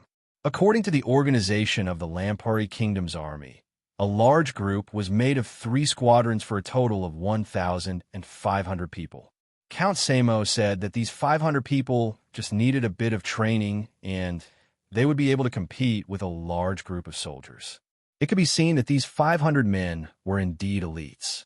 Although Sui was grateful for Her Highness 70's special care, he was even more confused. Since these 500 were the elites of the military, how could the military be willing to release them all at once? It had to be known. When Sui requested Major Matt Conley to find 300 retired soldiers to join the New Flyers Guards, he didn't expect much at all. To him, New Flyer didn't have a strong background like the other large companies. Even if they wanted to create a guard, they could only start from scratch and slowly increase their strength. Therefore, his initial idea was only to establish this organization and get the first batch of people who were passable. He never thought that Major Matt Conley would not only get him an important figure like Hart, who was an instructor of the Northern Battlefront Army before he retired, but he also got him 500 elite retired soldiers at once. Even with Her Highness 70's special care, this was still a bit unbelievable. With 70's special care, perhaps Matt Conley could pick a portion of the army loyal to the kingdom's royal family, but it was impossible for there to be 500 of them. No need to guess. Major Matt Conley being able to gather 500 elites for you, other than Her Highness 70's special care, the most important reason is because of His Majesty's orders. Count Samo could see the doubt in Suyi's eyes, so he explained this to him. Sui finally understood. If it was His Majesty who personally gave the order, it was possible for this to happen. Of course, even if His Majesty gave the order, Major Matt Conley being able to gather 500 elites for you is because the other factions in the army headquarters didn't have any objections. Count Samo looked at Sui and clicked his tongue before shaking his head. Do you know that for the various factions in the army headquarters, being able to reach a consensus on something is an incredible thing? No matter how small the matter was before, the army headquarters would be in full swing and it would be hard for them to make a decision. Then why is that?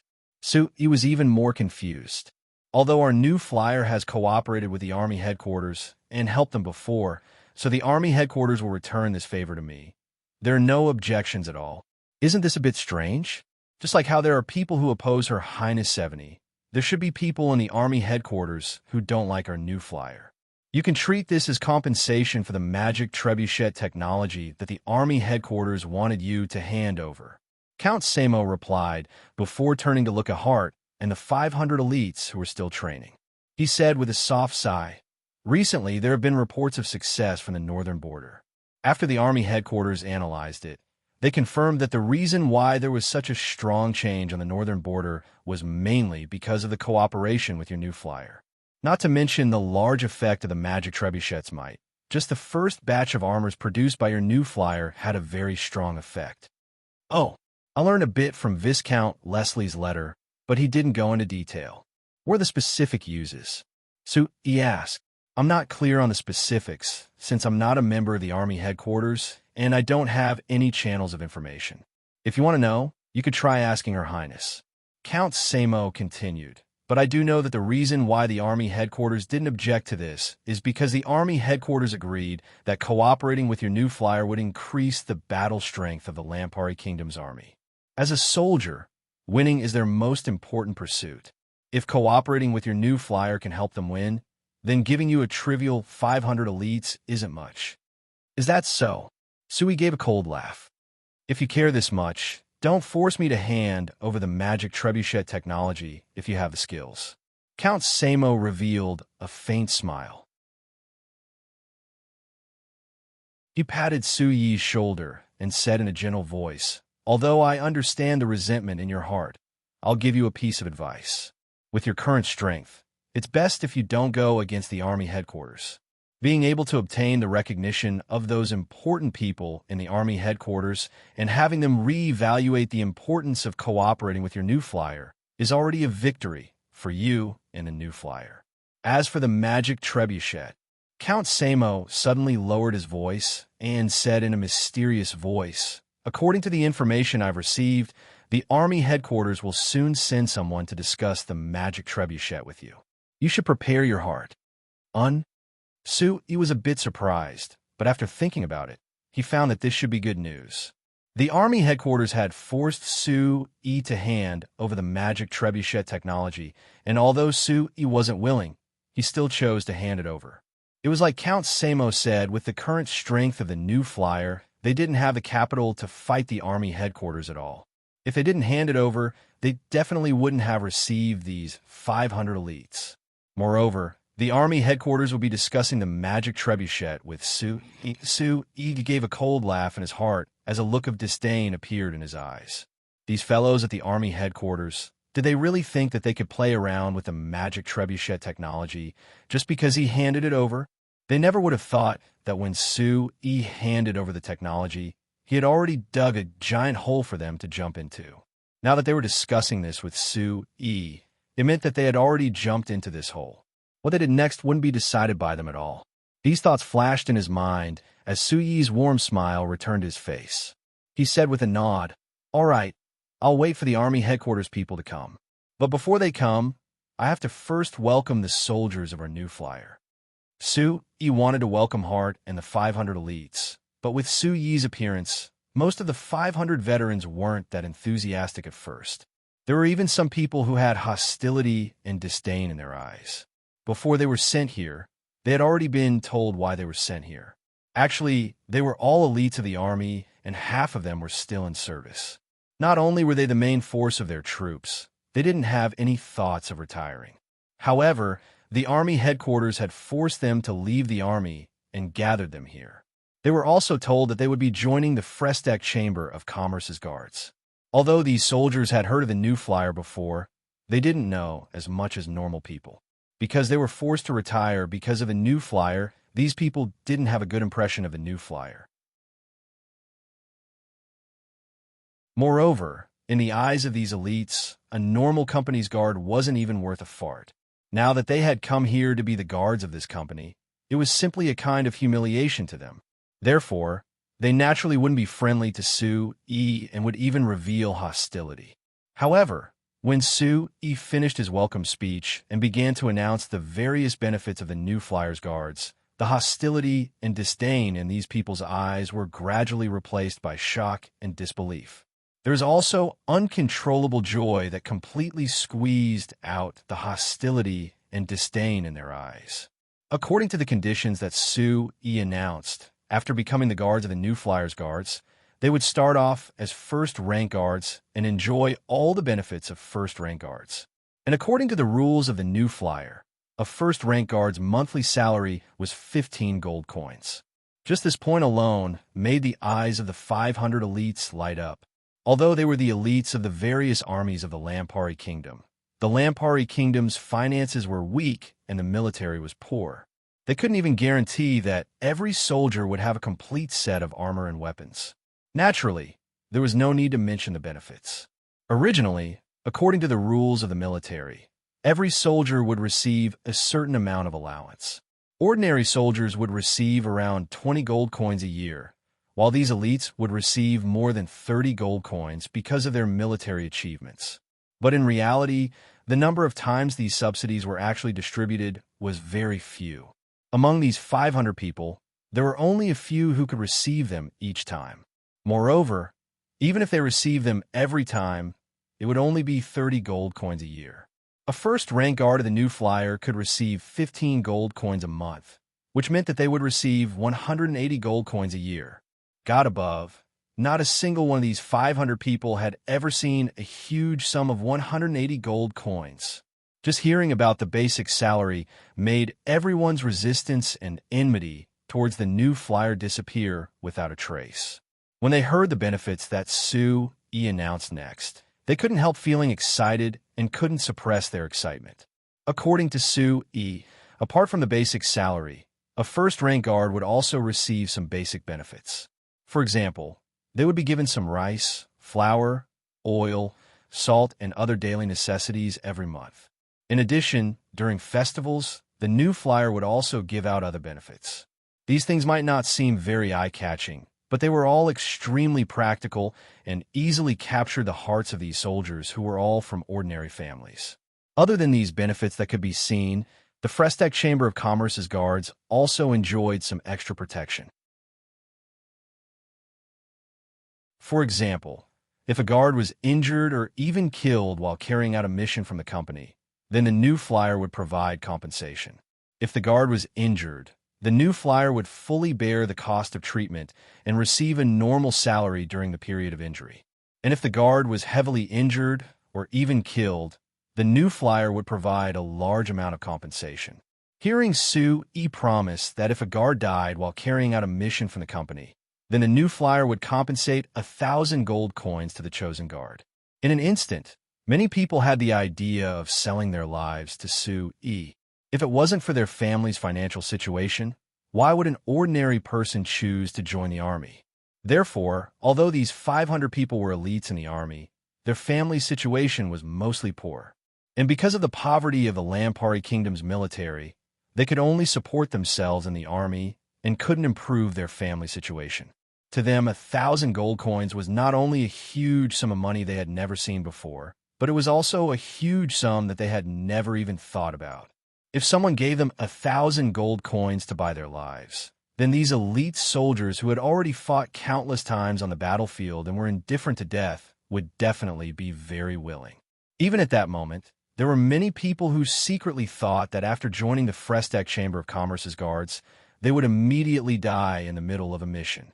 If their families could receive 1,000 gold coins as compensation, then it would be worth it. However, when they heard Su Yi's words, these thoughts instantly disappeared. This was because, according to Su Yi, the guards' ranks could be gradually increased according to the time they served as guards and the contributions they made while carrying out missions. The higher the rank of the guard, the higher the salary and benefits they would receive. At the same time, they would enjoy greater protection. If a first-rank guard died in the line of duty, then they would receive 1,000 gold coins as compensation.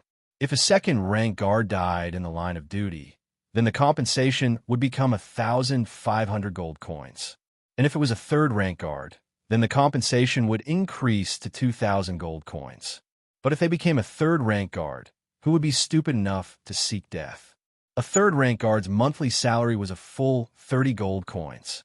Moreover, if they worked in the new flyer for 20 years, then the company would arrange a suitable job for them, and they would enjoy a pension after 60 years of age. This kind of life, for these soldiers who were used to hardship, was simply heaven. On the side, Samo Count saw the cold and even hostility in the eyes of these soldiers looking at Su Yi gradually turn into fanaticism. He couldn't help but reveal a helpless, bitter smile. He was originally worried about how Su Yi would subdue these unruly soldiers, but he didn't think that Su Yi would be able to do it so easily. Moreover, Su Yi used an extremely direct method that Samo Count didn't even think of and was even left speechless. That was using money.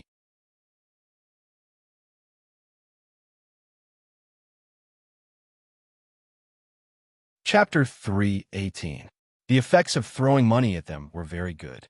When Su Yi announced the benefits of a new flyer guards and received Samo Count's promise, the 500 elites instantly treated themselves as members of a new flyer.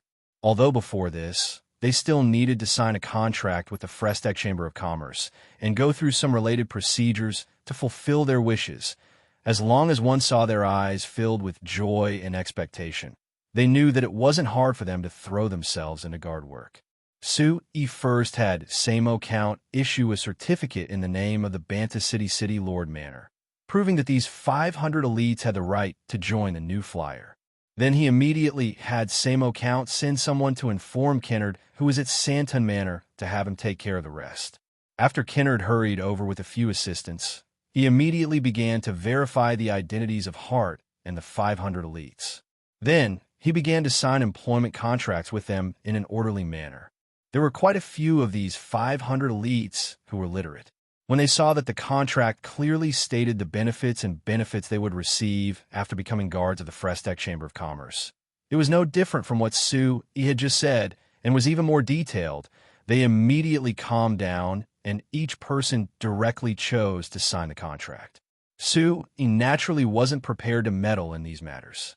After watching Kennard work for a bit and giving Kennard a few words, he left the City Lord Manor and came to the Magic Research Institute of New Flying Chamber Commerce. When he came in, Sue-E bumped into Latte. After seeing Sue-E, Latte immediately revealed a bright smile. Although Sue-E returned her smile, he couldn't help thinking of how Latte had enticed him that night. Although it had been half a year and Latte had finally fulfilled her wish to work at the Magic Research Institute of New Flying Chamber Commerce, that night was the first time in Sue-Yi's life that another girl had openly enticed him, so of course it had left a deep impression on him. Actually, to be honest, what Latte did that night had promoted the development of the relationship between Sue-E and Steele. It was that night that Steele had taken the initiative to propose marriage. When Sue-E thought about it later, he even felt that Latte could be considered a matchmaker between him and Steele. Of course, the things that this matchmaker did were a bit shameful to say. "Hey, Sir Chairman, are you here to inspect work again today?" Latte greeted Sue-E with a relaxed look. It didn't seem like that matter had left a mark on her at all. "I've said it many times, Latte, you are my old colleague and old friend. Don't call me old friend. Don't call me Sir Chairman every time you see me. It sounds very awkward. Just call me by my name like before," Sue-E said. "Although I also want to return to our previous relationship, I am now an employee of the Chamber of Commerce, which means I am your subordinate, so I still have to abide by the rules." Latte giggled, not knowing how serious she was when she said this. Sue-E shook his head and decided not to continue arguing with her about this issue. He glanced at the crystal ball in her hand and asked, "Is Sanchely still researching the crystal ball?" "Yes, I have been assisting Sanchely recently in researching the effect of the crystal ball on magic presuppositions. For the time being, the progress is rather slow." "Sir Chairman, are you disappointed in us?" Latte asked back. "Why should I be disappointed? The research he is conducting is very complicated, and I have long been mentally prepared that it will take a long time to produce results," Sue-E said.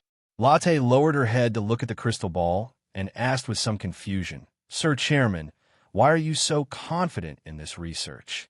Sanchely said that he has been in the Chamber of Commerce for more than a year without any results, but you still have a lot of trust in him and let him continue to research. Because magic pre-programming technology is a technology that is very worthy of in-depth research and has a very wide range of applications. I am well aware of the importance of this technology and also know its complexity, so of course I will be more patient with this. Sue-E explained a little and smiled at Latte. "I have to say that you have a good eye. The other researchers have no confidence or interest in this research, and only you decided to join Sanchely's research team in the end. This research will take a very long time, and there's almost no end to it, so you will never have to worry about not having work to do." Latte smiled and said, "It is naturally a good thing to have work to do. Of course, I hope to be able to help Sanchely produce some results. Otherwise, I will be letting down Sir Chairman's expectations. Tell Sanchely for me that this research can't be too rushed, because it is a very detailed research that requires a lot of patience." So, he said seriously, "It doesn't matter if he can't produce results in a short time. I've been waiting for him for almost 2 years, so I don't mind waiting 2 more years." Latte nodded and glanced at Sue-E. She suddenly let out a long sigh and said softly, "Sir Chairman, you are so patient with Sanchely and willing to give him so many opportunities. Why can't you be patient with me and give me some opportunities?" Sue-E was a bit surprised. "You're helping Sanchely with this research, so I'm very patient with you. Of course, I'll give you as many chances as I do with Sanchely to let you display your abilities." Latte showed a bitter smile and took a step forward. Her body was almost touching Sue-E. She stared straight into Sue-Yi's eyes and gently shook her head. "Sue-E, you should know that I am not referring to this. What I want to say is, why can't you be patient with me and give me some opportunities to get to know me better?" Sue-E frowned and took a step back. He thought for a moment and said, "Latte, I am already married. Marriage is not an obstacle. As long as you are willing to give me a chance, I will give my everything to you." Seeing that Latte wanted to approach again, Sue-E quickly reached out to stop her. He took a deep breath and said seriously, "Latte, This is my warning to you. If you continue to do this, I am afraid I will have to disregard our friendship and ask you to leave the Academy of Magic." Hearing Sue-E emphasizing the word friend, Latte deeply frowned and stared at Sue-E for a while. She slowly asked, "What if I really like you and am not deliberately seducing you? Then I can only apologize," Sue-E said. Latte sighed and took a step back. She tidied up her hair, and her face returned to being calm and smiling. She nodded at Sue-E and said, "Okay, Sir Chairman, I understand what you mean. I will pay attention in the future." "That's good." Sue-E nodded at her and left. Seeing Sue-E walk into the director's office, Latte snorted.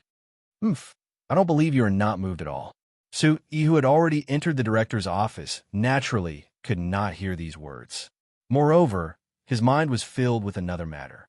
He had already thrown the unimportant matter of meeting Latte to the side. "Evita, I heard you have a new breakthrough in the research of long-distance magic transmission." As soon as he walked into the director's office, Sue-E immediately asked Evita. "Yes, Chairman." Evita, who was doing a magic experiment next to the experiment table, answered with a trace of joy.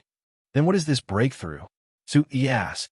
"It is mainly in the transmission distance and stability," Evita explained. "Of course, these 2 points affect each other.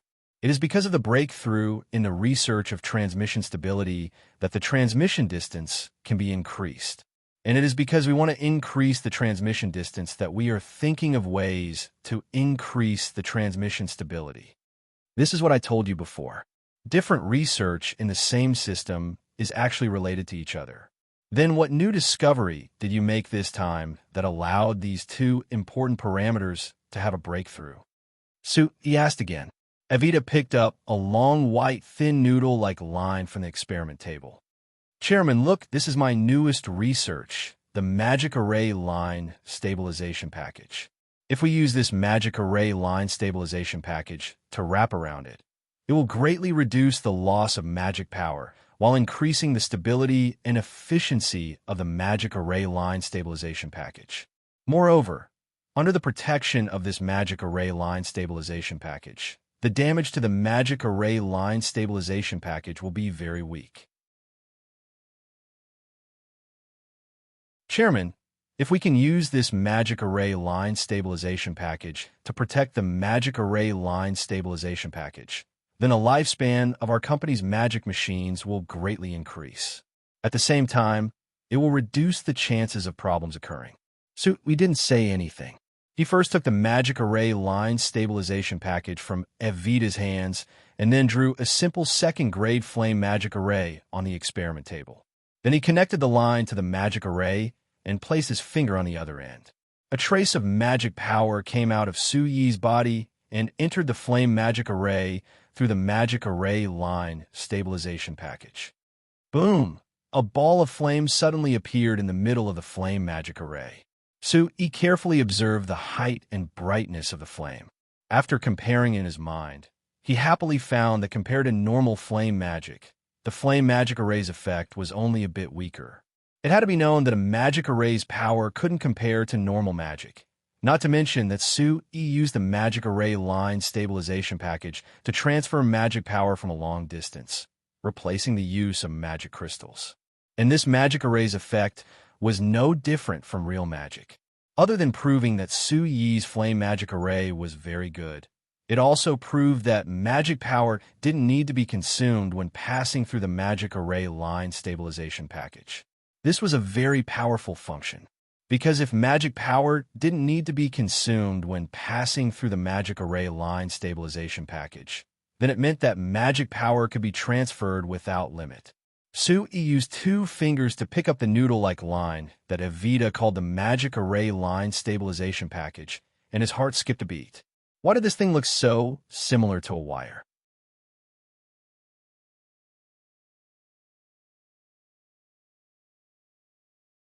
Chapter 319. Of course, this idea only existed in theory. According to Evita's data, although the stability of the magic transmission lines had greatly increased after being stabilized, it wasn't truly zero consumption. The current limit was that it could only transmit magic 500 meters away and still maintain the basic functions of the magic, satisfying the basic requirements of the magic array.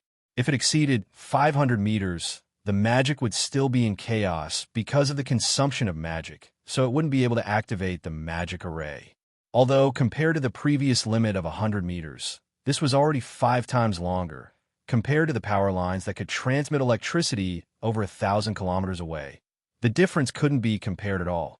But Sui thought about it and thought of a problem.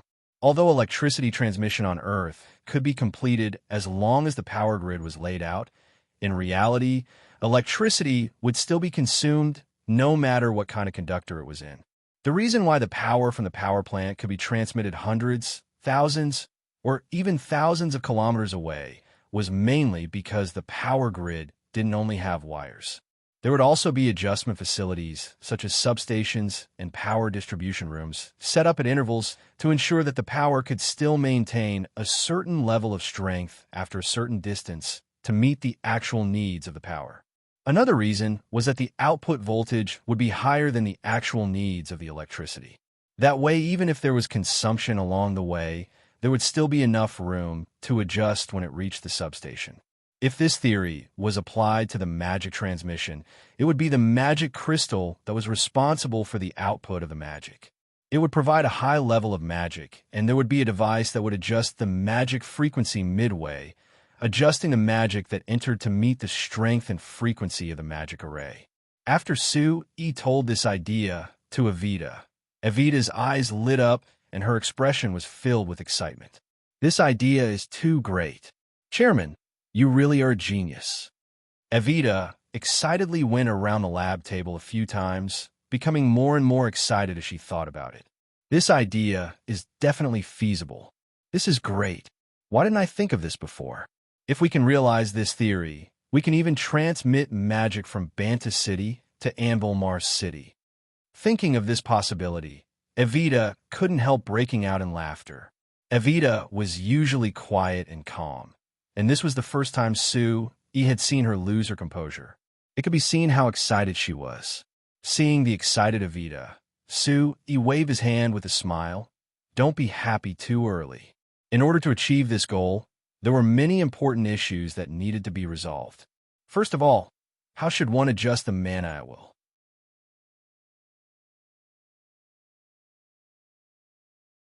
Although magic power has different frequencies and strengths, the magic power sent out by the magic crystals isn't stable enough. Moreover, different magic crystals send out different frequencies and strengths. So how can we turn different frequencies and strengths of magic into the magic power we need through the same magic array? Hearing Sui's question, Evita stopped and frowned, deep in thought. After a while, Evita's expression suddenly changed as she said to Sui, Chairman, I remember now. You said before that if we want to carry out any mass production, we need to standardize it. Only by guaranteeing that all the products are produced under the same standard can we guarantee that we don't need to reconsider the different parameters of each product. I think, can this idea be applied to magic power as well? Sui nodded with a smile of praise. This idea is very good. That's right, magic power can also be standardized, but how do you think we should standardize it? Evita thought for a bit before replying. What determines the frequency and strength of the magic released by the magic crystal is the magic inside the magic crystal itself, which depends on the internal structure of the magic crystal. Each magic crystal has a small difference in its internal structure, so the magic it releases is also different. So I think, to standardize the transfer of magic, the most simple and effective method is to change the source and standardize the magic crystal. Oh. Sui was a bit surprised. He had just thought of the characteristics of electricity transmission on Earth, so he took it out to discuss with Evita. He wanted to see if this could be used as a reference for the transfer of magic, but he never thought that Evita would really think of all these things from his suggestion. He couldn't help asking in a gratified manner, then how should we standardize the magic crystal? Evita thought for a bit before drawing 2 magic arrays on the table. Chairman, look. This magic array can directly extract the magic from the magic crystal and instantly release it. When using this magic array before, Magicians could have decent battle strength as long as they had enough magic crystals.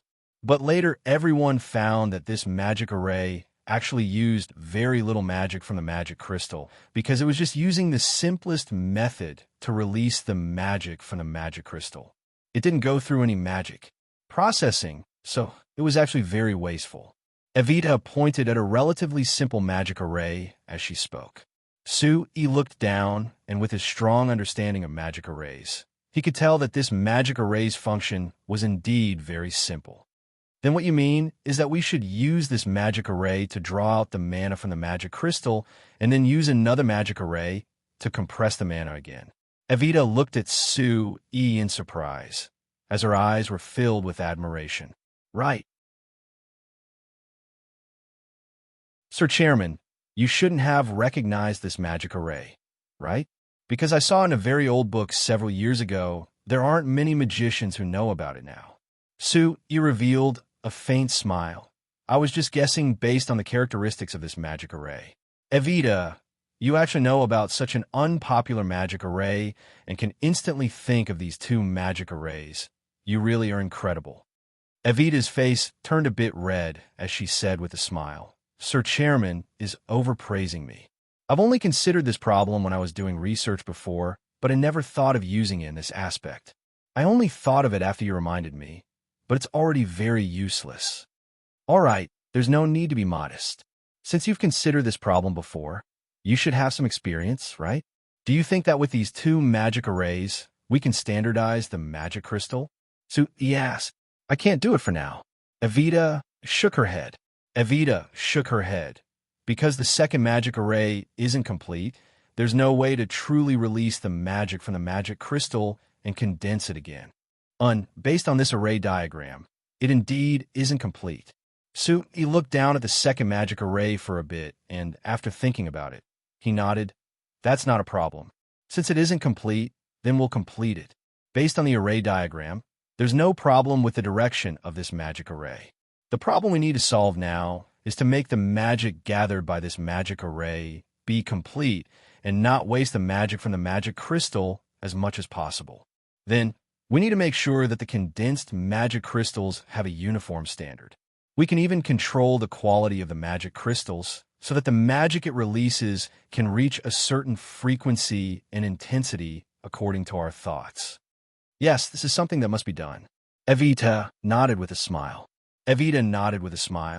Otherwise, refining the magic crystal would lose all meaning, right? That's right. Do you have confidence in completing this goal? Sui said with a serious look. Evita thought for a bit before nodding in a calm and confident manner. All right, Evita, I'll leave the refining of the magic crystal to you. Sui immediately made his decision. This research is very important. I'll give you 10,000 gold coins as research funding as the chairman. 10,000 gold coins? Isn't that too much? Evita said in a surprised voice. Previously, the highest research funding the Research Institute received was only 5,000 gold coins. Because I place importance on it. Do you understand what I mean? Sui then asked. Evita said with a nod with a serious expression, I understand. Chairman, I will do my best to research this topic. I've never doubted your abilities and attitude, Evita. Sui revealed a smile. But Evita, I'm very happy to work hard, but I don't want you to work too hard and spend all your time on this. I've heard that you've been staying in the lab late at night, working overtime almost every day. This isn't a good thing. Although magic research requires a large amount of time, what I care about the most is the human body. If you're too tired and your body collapses, then the gains won't make up for the losses. Many thanks to the chairman's concern. I will pay attention. Evita said with a faint smile. Other than your body, you also need some time for your own private life. Look at how many colleagues in the research facility go out to play. I've also heard that Bella has recently met a Bandit City noble, and their relationship is developing very good. Why don't you study it? Sui asked in a gossipy voice. Evita pursed her lips into a smile. Bella and Rabuka's relationship isn't just good. I think they're just short of announcing their relationship. Don't you feel envious? You've never thought of finding a boyfriend yourself? I've heard Steele say that you've never dated anyone in school. Isn't that a bit strange? So he became even more gossipy.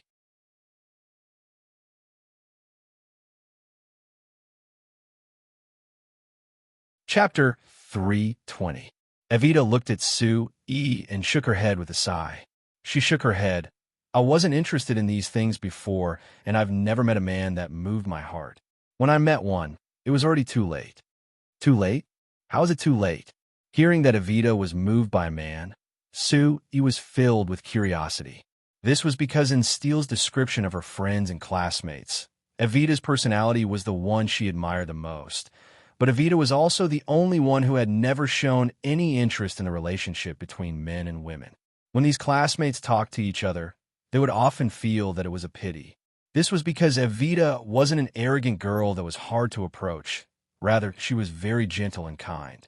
She was very friendly to people, making everyone who was with her feel very comfortable. Adding in the fact that although Evita wasn't as beautiful as Steele, she was still considered a beauty. Adding in her unique aura. Even if there weren't as many boys chasing after her as Steele, there were still quite a few of them.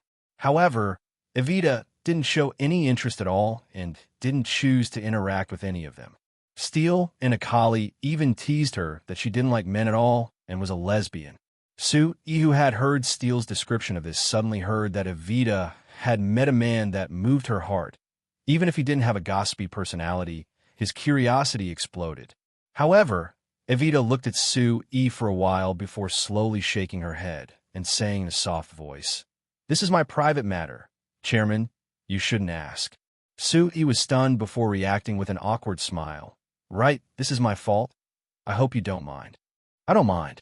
Evita let out a sigh and her face returned to normal as she continued. "Chairman, even if the magic crystals are standardized, it's only solved the initial problem. If we want to do what you described and create a magic network that can transmit magic over several dozen kilometers or even over 100 kilometers away, there are still many other problems that need to be solved. For example, the transfer station that adjusts the frequency and intensity of the magic power that you mentioned, I think it will take a lot of time to research it." "That's for sure." So he nodded. "However, the dream in my heart was originally very far away. I had always been mentally prepared to spend a large amount of time on it, and in the end, I would not be able to achieve it before I died. But as long as we put in enough effort and lay a good foundation, there will naturally be people who will help me realize this dream in the future. Therefore, it didn't matter if he had to spend a lot of time as long as he could produce results. Evita, it's still the same problem as before. Although the mission is heavy, I still hope that you won't feel too much pressure. After all, you still need a normal life, don't you?" Evita smiled faintly. "Thank you for your concern. I will pay attention." "Good. Now that we're done with the research, let's talk about your work as the dean," Sue said. "Is this the true reason you came to find me?" Evita asked with a smile. "What? I don't welcome you?" Sue deliberately glared at her. "You're the Academy of Magic's dean. Who else would I look for if not you? Could it be that you think it's easy to get 50 gold coins a month?" Evita gave a laugh. "I'm just saying." "All right, Chairman, in order to not waste a high salary of 50 gold coins a month, please tell me what work I need to do." "That's more like it." Sue gave a snort before saying with a serious expression, "After some research, the company has decided to move the entire Academy of Magic." "Move?"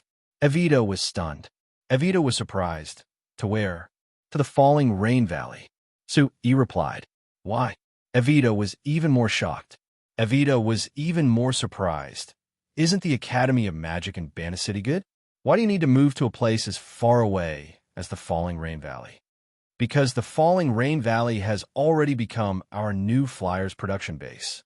The Academy of Magic's research is for the company's production, so it's easier to get feedback if they are closer to the production base. Moreover, the Magic Machine Development Workshop is about to move, so as the Academy of Magic that works closely with the Magic Machine Development Workshop, they can't be too far away." So he explained. Evita was a bit surprised. "Chairman, why do you need to move the Magic Machine Development Workshop over?" If you want to connect the Academy of Magic and the Magic Machine Development Workshop, combining our company's magic research, practical research, and production together, I feel that Santon Manor is a better choice. The Falling Rain Valley is just too far, so if we move there, it will affect the lives of many researchers. Your idea was my initial idea, but now that there have been changes, this idea is no longer suitable for implementation. He said with a shake of his head.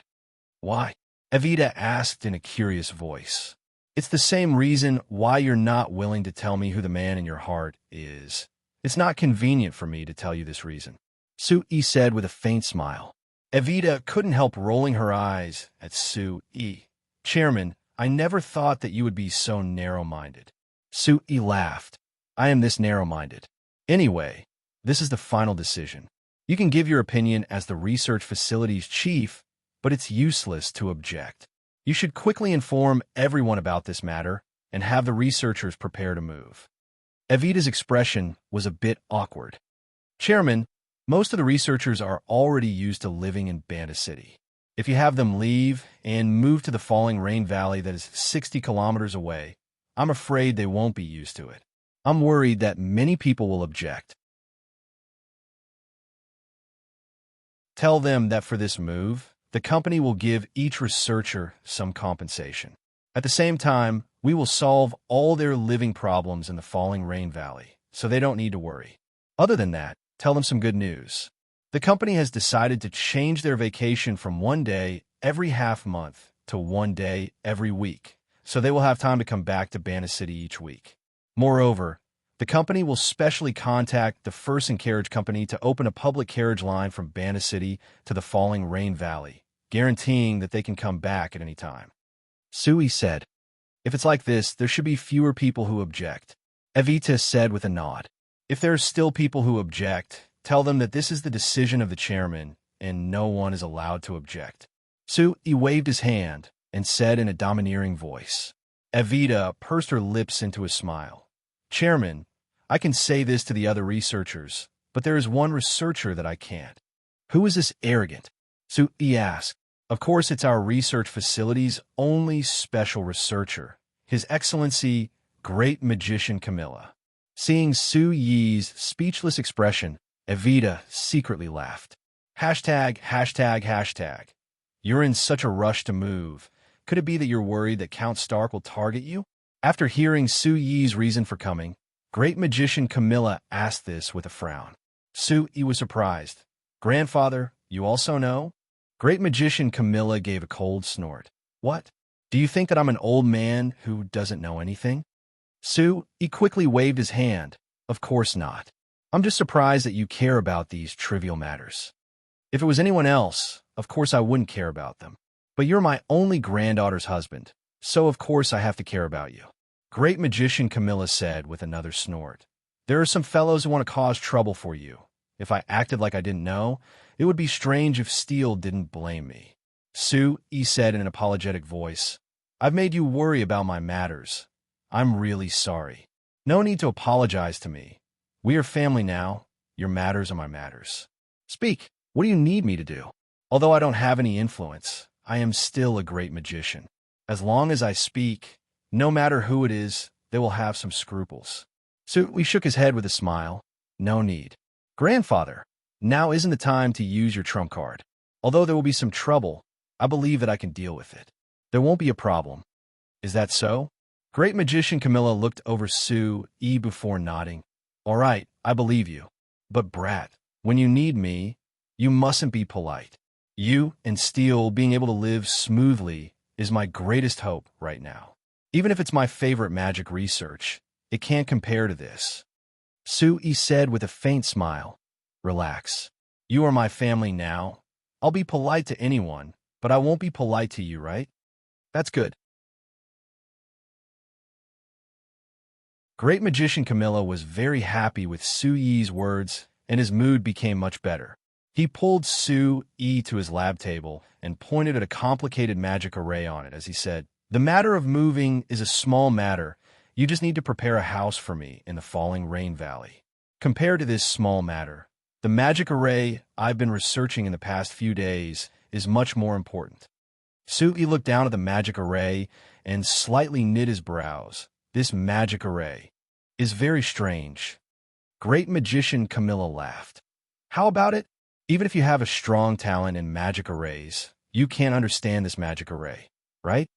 Sui didn't know whether to laugh or cry as he looked at great magician Camilla. Grandfather, you are a great magician. No matter how strong my talent is, can I compare to you?